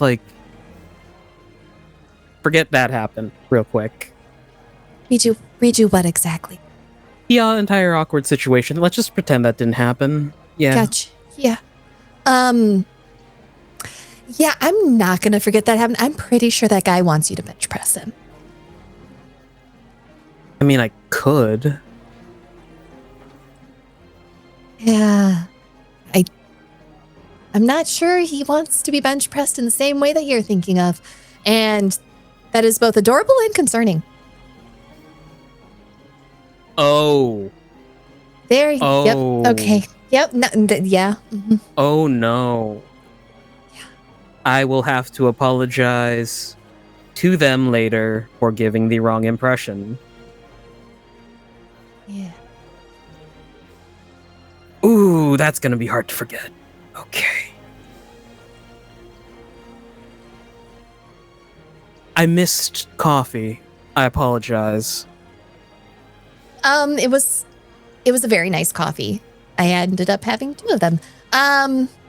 Yeah, there was when we went through the portal, apparently 3 days had passed, and we just sort of ended up here. So I couldn't get a message out to you to tell you I'm sorry that I missed our coffee date. Well, it's a good thing they still make coffee. Yeah. You want to dance? Sure. Do you know this dance? Zulong looks. He is not accustomed. No, but I am a quick study. Okay, come on. It starts with a simple box step. This way. Oh, I know this one. Nora will go with you to the dance floor. And it is a fairly simple dance once you get the hang of it. Go ahead and roll me a performance check. 14. Step on her feet multiple times. Oh, sorry. But you're doing your best, and it's the earnestness that she likes about you. He actually manages to do like a single rotation without stepping on her feet, but the entire time he was just looking down to make sure he's not stepping on anything. Okay, I think I'm getting the hang of this. Right. Do you want to take the lead then? Yeah, that's something I should be doing, right? Okay, here we go. Wait, no. Left foot. Okay, here we go. And then you have to do everything you just learned backwards. No! You can go for a couple rotations. You do eventually get the hang of it. It just takes a little while. It's a little bit different from what you're used to in Zara, but there are enough similarities between the combination of steps that are happening here. You do note, actually, you know what? Roll me a perception check. Yes, sure. Woo! 23. You do notice when you do finally look up, a flustered Fisscourth running towards you on the dance floor, probably a little panicked looking. And you notice that between you and Fisscourth, there is a blonde gentleman who is giving you a very suspicious side eye as you dance with his sister. Head nod. Hello there. But also, Fisscourth? Just like mid-turn. Fiss does not understand what this dance is. She is going to, in fact, grab both of your hands with her little claws as she stumbles into both of you. I'm so sorry. I need to go talk with my friend. Hello, it's very nice to meet you. Let's go and just Okay. Okay. I'll find you later. Sure. Find me later. I'm so sorry. We have to get moving. Let's go to a corner with shadows. Good Christ. It's gracious. How does this guy get around? Nora's gonna go over to the You're table. giving people the wrong impression of me. Yeah, we're here. It's them. It's them. She knew me. Nisbet's imposter. She knew my name. What the? Yeah, we were literally shouting each other's names when we were fighting them. It isn't just a mimic. What if it's them? They're each stated in a whole country. I think we're going to war with the whole country. Where is Yuiza? Can I just... 2 hands on either cheeks, squeezes like just a duck face. Oh, No, hey. Inhale with me. And exhale. It's hard to do so. You spat in my mouth. I was thirsty. So you spat in my mouth? No, I was salivating. Anyway, listen. If they were to take action here and now, there are far too many witnesses. Okay, here's the other thing.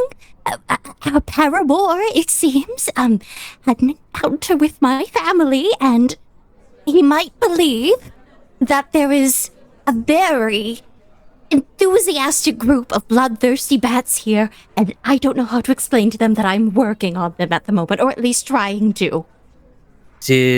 Was he afraid of you when you interacted with them? This visibly deflates.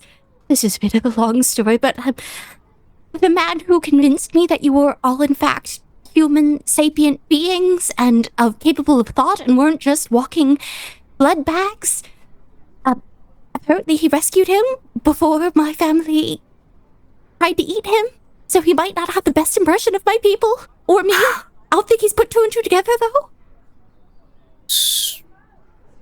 But he has actively seen you and has not They both have. tried to hurt you in any way. Yes. So the simplest thing here is not to mention where you're from. Is it that simple? Yeah?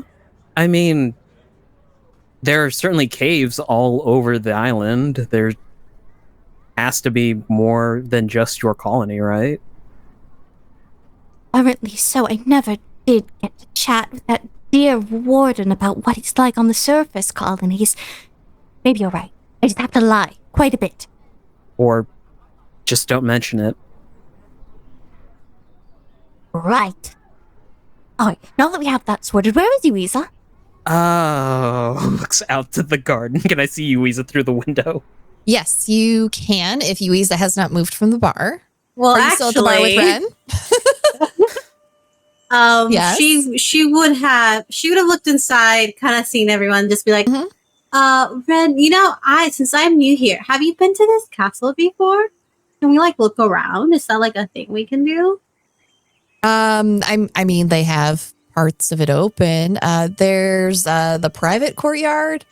I saw some people wandering around there earlier, and I think the chapel here is open to anyone who wants to go in.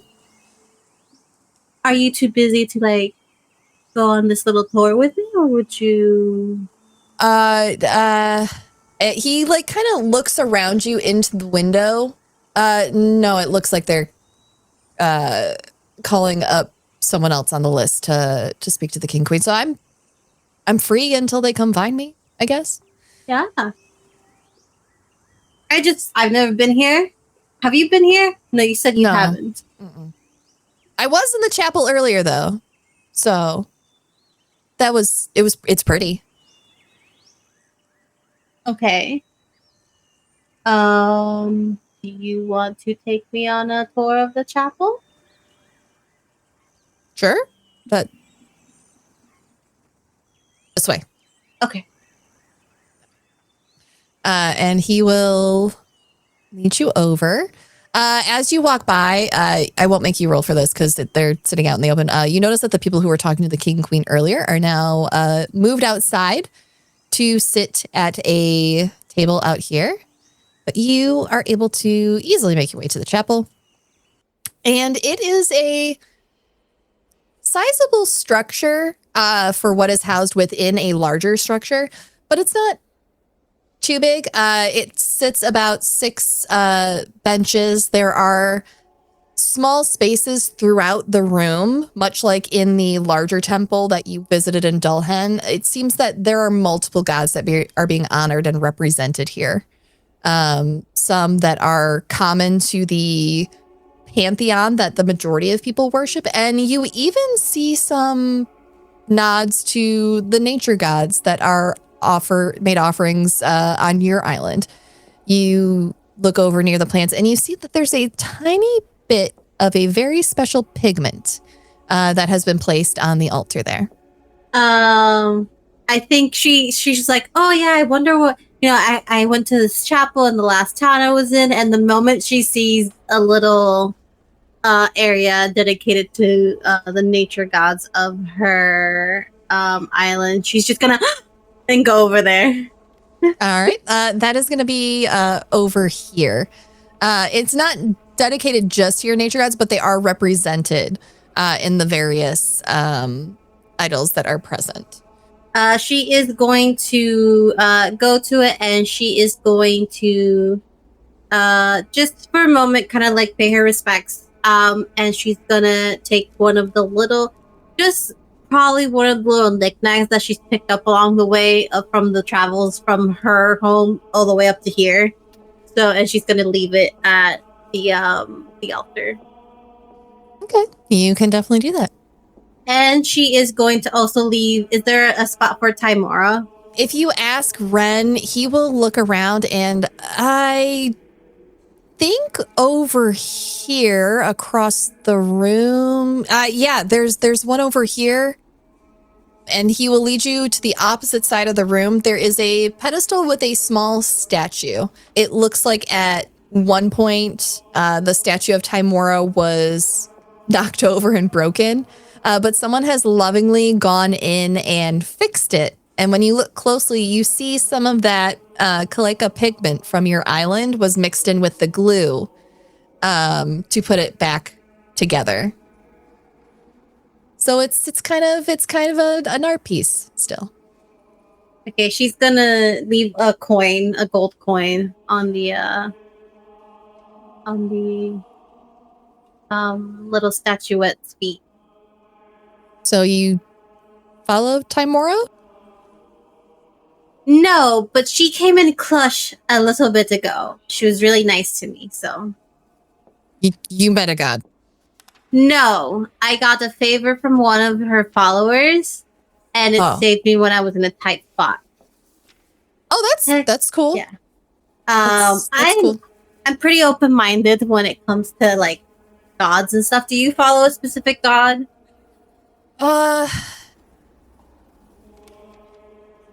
Depends on how much trouble I'm in and how hard I need to pray. That makes sense.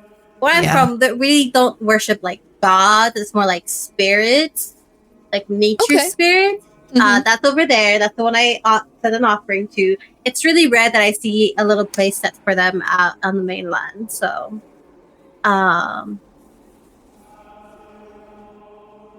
well, maybe someone from where you're from works or lived here in the castle? Maybe.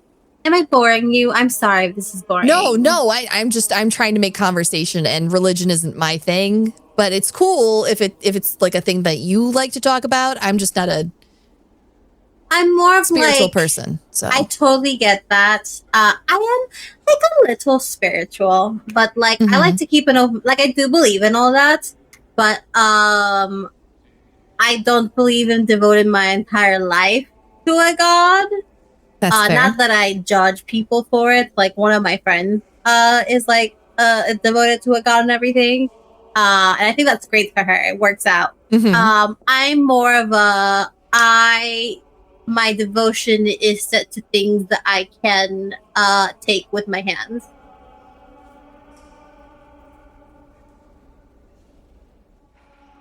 Okay. I know what that directly implies. I'm hoping that it's a like a euphemism. It could be. Do you want to find out? Oh. Alrighty then. And use a roll perception for me. That's a natural 20, baby. Oh, I love this for you. It's nothing major, but you notice that he just sort of instinctually, like, his hand goes to where, like, his money pouch probably is, just grazes it. Oh, I wouldn't. Like, he's not even thinking about it. She notices, she's like, oh, I won't steal from you. No? Oh, okay. No. You're like, you're Sulong's friend. I don't steal. That came out wrong. So there's nothing I can say that won't sound like a euphemism, and it won't sound bad. You know, maybe we should just keep walking and check out more of the building. Yeah. Okay. Come on. Yep. Hands where I can see him. Right, she's gonna be like, okay, and take his arm. But he will lead you out to check out more of the castle. She wants to survey the area of the castle that she can right now, that there's people and that she's allowed in here, so that she knows what is inside this castle in case, in some reason, they ever end up back here. You never know. You never know.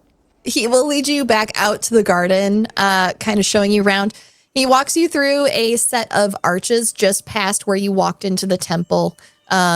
They line a walkway of blue and white stone tile that is quite pretty and takes you into what is more of the private garden area. There's a large fountain here. It's a little more quiet, a little more intimate. And as you look around, you see... as you look around, you could probably surmise that this would be more of like where the people who actually live here get to come and hang out without being on display and still be like outside, but safe. You will also notice, although I ran out of time to put them on our VTT, at each opening that would lead further into the building, there is a guard just sort of casually like leaning there, directing party guests like back towards the party if they try to leave these areas. Oh, so we're not allowed further into the castle. there's a couple people back here. She's just kind of making idle chat with Ren. But she wants to. Is there like? I'm trying to look for anything out of the ordinary, but because these are public places, I don't know if there's going to be anything here.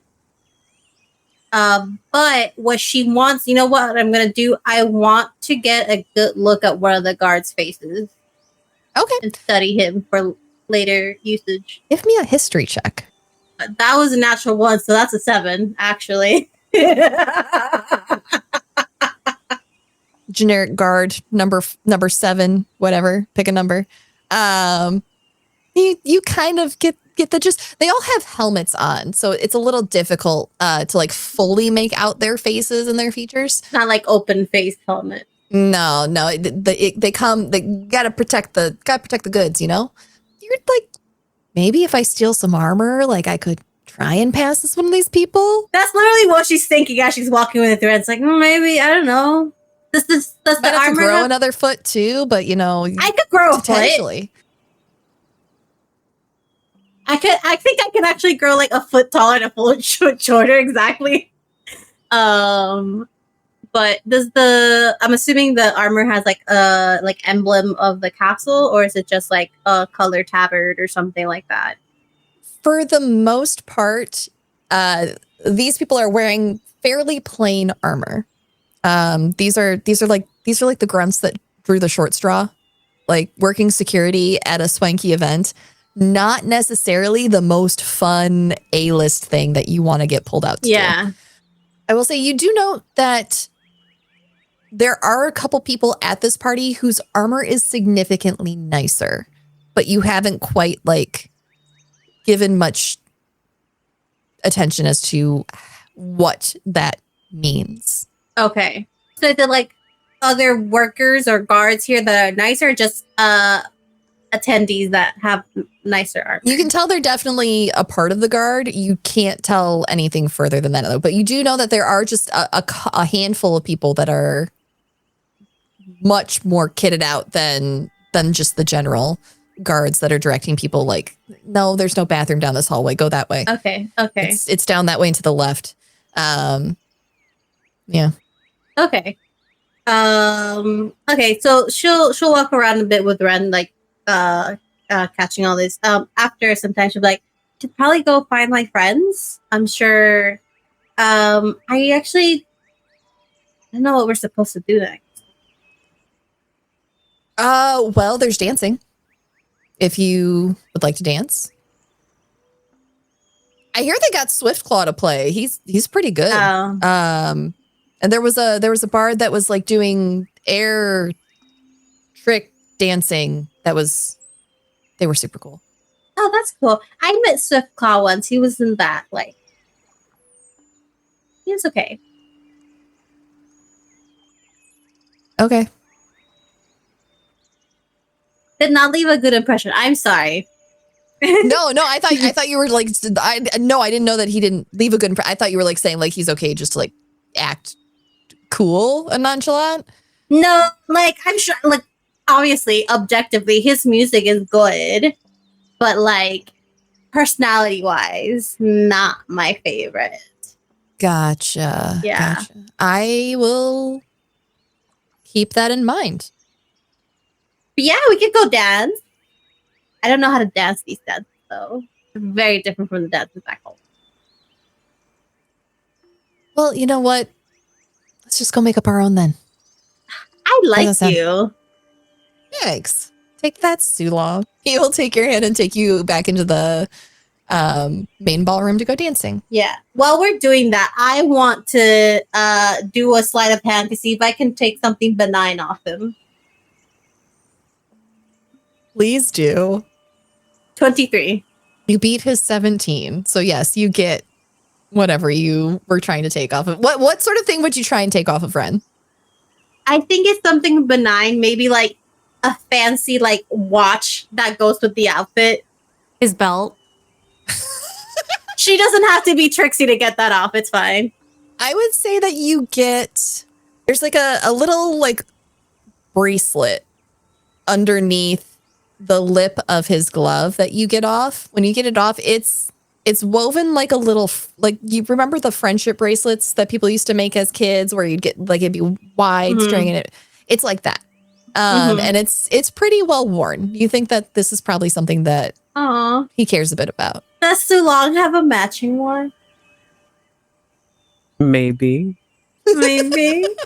Okay. That's up to RJ to decide. BFFs. I think she'll be oblivious to the whatever's happening with her group until she gets a little closer. You have to walk right past them to get to the dance floor, so. Yeah, she'll be like, huh? Bye. Hi. Bye. You okay? Fisscourth. No, not at all. But I suppose we could do something about that, yes? We could spur ourselves into action. In a castle full of guards. I never said I was good at making plans or long-term thought. What we have to do right now is think about survival, and that is laying as low as possible. This is very aware of just how bright white she is and how wingless everyone else in the room is.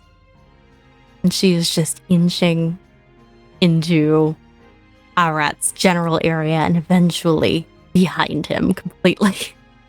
Just her little ears poking out. Arat's not exactly where he's standing because I've been moving him slowly. Arat's going to take the opportunity. It's been 100-something years, so he doesn't remember the protocol. But he wrote a letter to the court oracle about discussing things with him, and he's been told that the court oracle is here. So he's going in that general direction. You get, you can hear the king and queen talking to two people, two masculine voices, one rather deep. And you get stopped by someone else off to your side. Excuse me. They're currently occupied. Are you looking to speak to the king and queen? No. In fact, I wrote a letter to the court oracle some time ago about meeting them. I am one myself as well. I was told to come by the castle on this day to meet with them. What is your name, sir? Arat Kshizhin. One moment, please. Please Thank you. stay here. And you hear this person straighten themselves up, and they step away for a moment, going over to the group, and come back not but a few moments later. Mr. Kshizhin, Trulagos is expecting you. He will finish his conversation and then find you. Thank you, very kind. Makes no move to leave, just continues to stand, and I imagine this is probably when Fisscourth and Sulong are finding him. Fisscourth and Sulong, you walk up to Arat, just waiting with a Durgar gentleman in full armor standing between him and the king and queen. And a musk deer right next to me. Looking very awkward. Yeah, the musk deer makes it even more awkward. So This is trying so hard to be small right now. Let's let this peep out from behind Sulong's shoulder, glare at Nasty Boy, and then hide again. Hey, Arat. There you are. What you up to, bud? As Fisscourth was off to find you and I had retrieved Yuiza's pet, I recalled that I had written a letter to the court oracle about the prophecy that I discussed with you, and that I was told, in fact, by the castle guard that this was in fact the day I was supposed to come and speak with them. Oh. And so here I am. It seems, once again, fate has put me where I'm supposed to be, though it was a bit circular in this regard.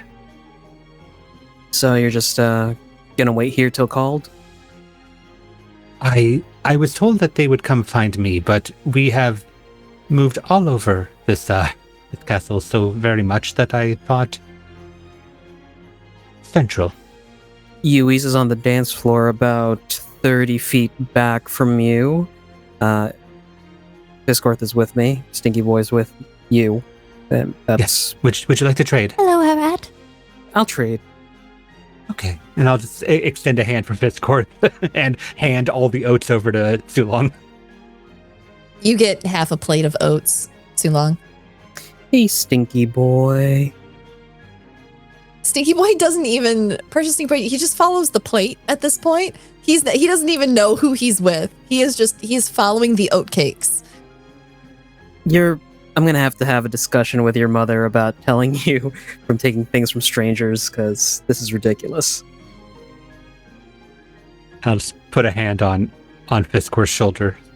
Are you all right? I'm unharmed, but I'm very nervous. I'm trying to keep a low profile, but very close to the throne. Why are we close to the throne? Because the court oracle is over that way, and I need to speak with them, and it inevitably puts me over here unless we wander away and hope that the guard is being sincere about them actually coming to come find me. Oh. That should work out just fine then. I should most likely make myself scarce. Fisscourth, Yes? if they already know that you're here, then you are here. It'll be harder to find. My point is that if they already know that you're here, then there isn't much to hide. If you are sneaking around and they know that you're here, then they will think that we are doing something or that you are doing something. But if you are simply here, with me, with us, then what? What can they do about that?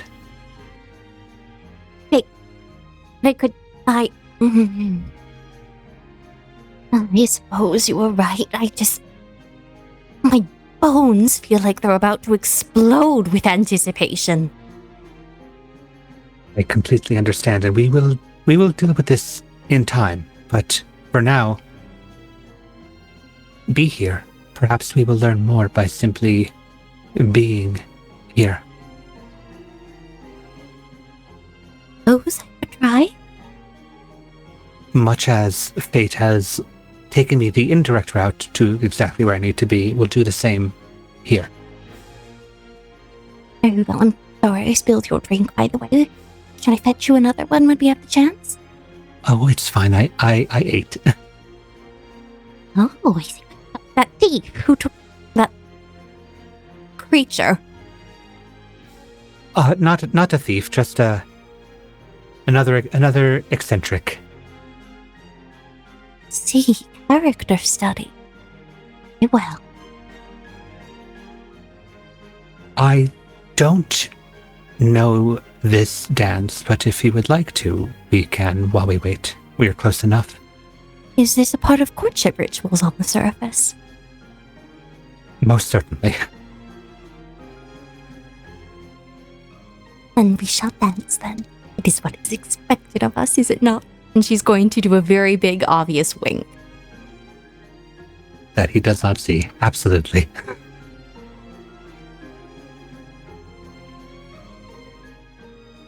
Oh, and you two go off and dance. You do. Yuiza and Ren are already cutting it up off on the dance floor, making it up as they go along. Things are slowly starting to loosen up. Maza, the Air Genasi bard, is now the one who is in charge of the music, so the vibe has changed to a little more free-spirited atmosphere.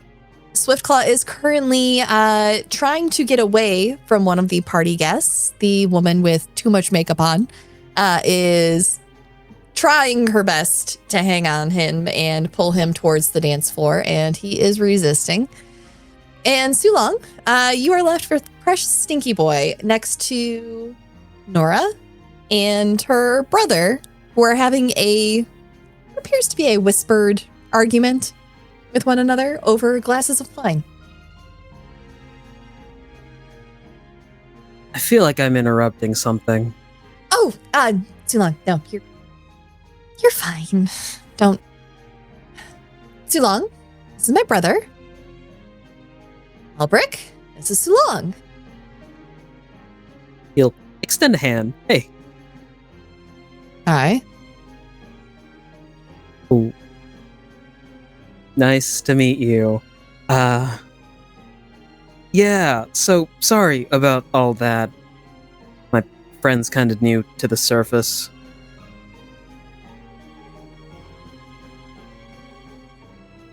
Right. Do I have to give you the protective big brother talk, or is standing up my sister once, like, the one time you're gonna screw it up?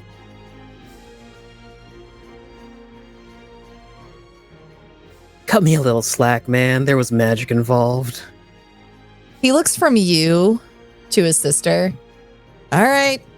Don't come crying to me when he breaks your heart. And he walks away.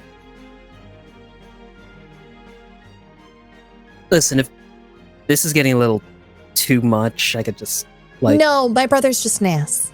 Sorry. Yeah, no, He's overprotective. And he's a jerk to anyone he doesn't like, which is most people. He'd get along well with my sister, then. Oh. Is it an older sibling thing? I think it's an older sibling thing, honestly. Listen, again, I'm real sorry about, like, the past 3 days and tonight. Everything's been really rushed and weird, and I want to make it up to you.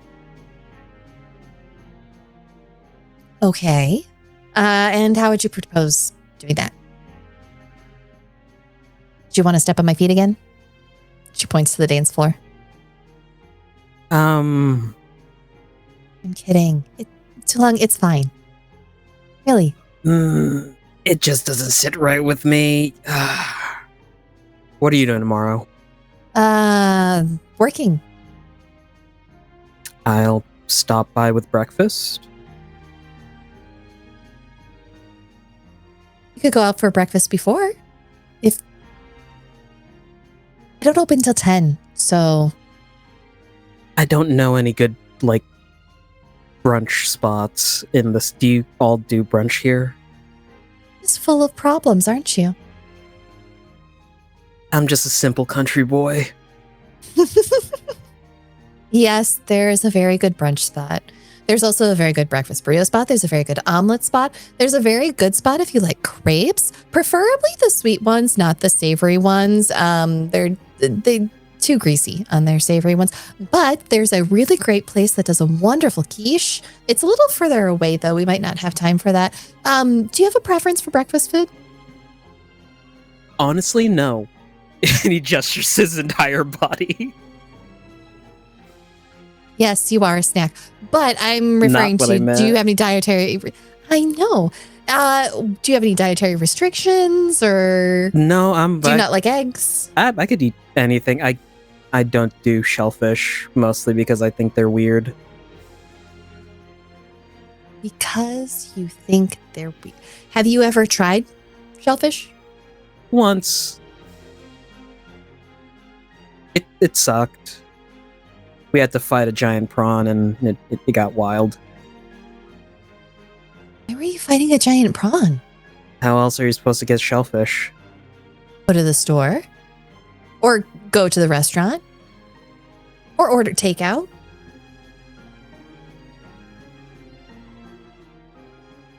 He'll look across the dance floor to Ren like this was his idea. We're going to need that backstory and a seat at the table. With that glare across the dance floor at Ren dancing the night away with Yuiza, I think that is where we are going to call it for tonight. So thank you, everybody, for joining us for this recording. And we will catch you in the next one. Everybody wave. Bye-bye. Thank you to the Hype Goblin patrons for your continued support. Your Dungeon Master this evening was Sara Roberts. Fisscourth was played by Abby Yazzie. Yuiza Anacaona was played by Alessa Vamp. Sulong Shen was played by RJ. Arat Kshizhin was played by Zachary Vaudo. Video editing by Sara Roberts. Audio editing by Sara Roberts and Zachary Vaudo. Character art was by Alessa Vamp. And your introduction video was created by SirHeckALot. A Twist of Fate, the Luck and Chaos theme, was created by Zachary Vaudo's music project, Sneakernet. You can pick it up now, along with some other fantastic tracks, on Bandcamp. Live event schedule and cast bios are available at hypegoblin.com/luckandchaos.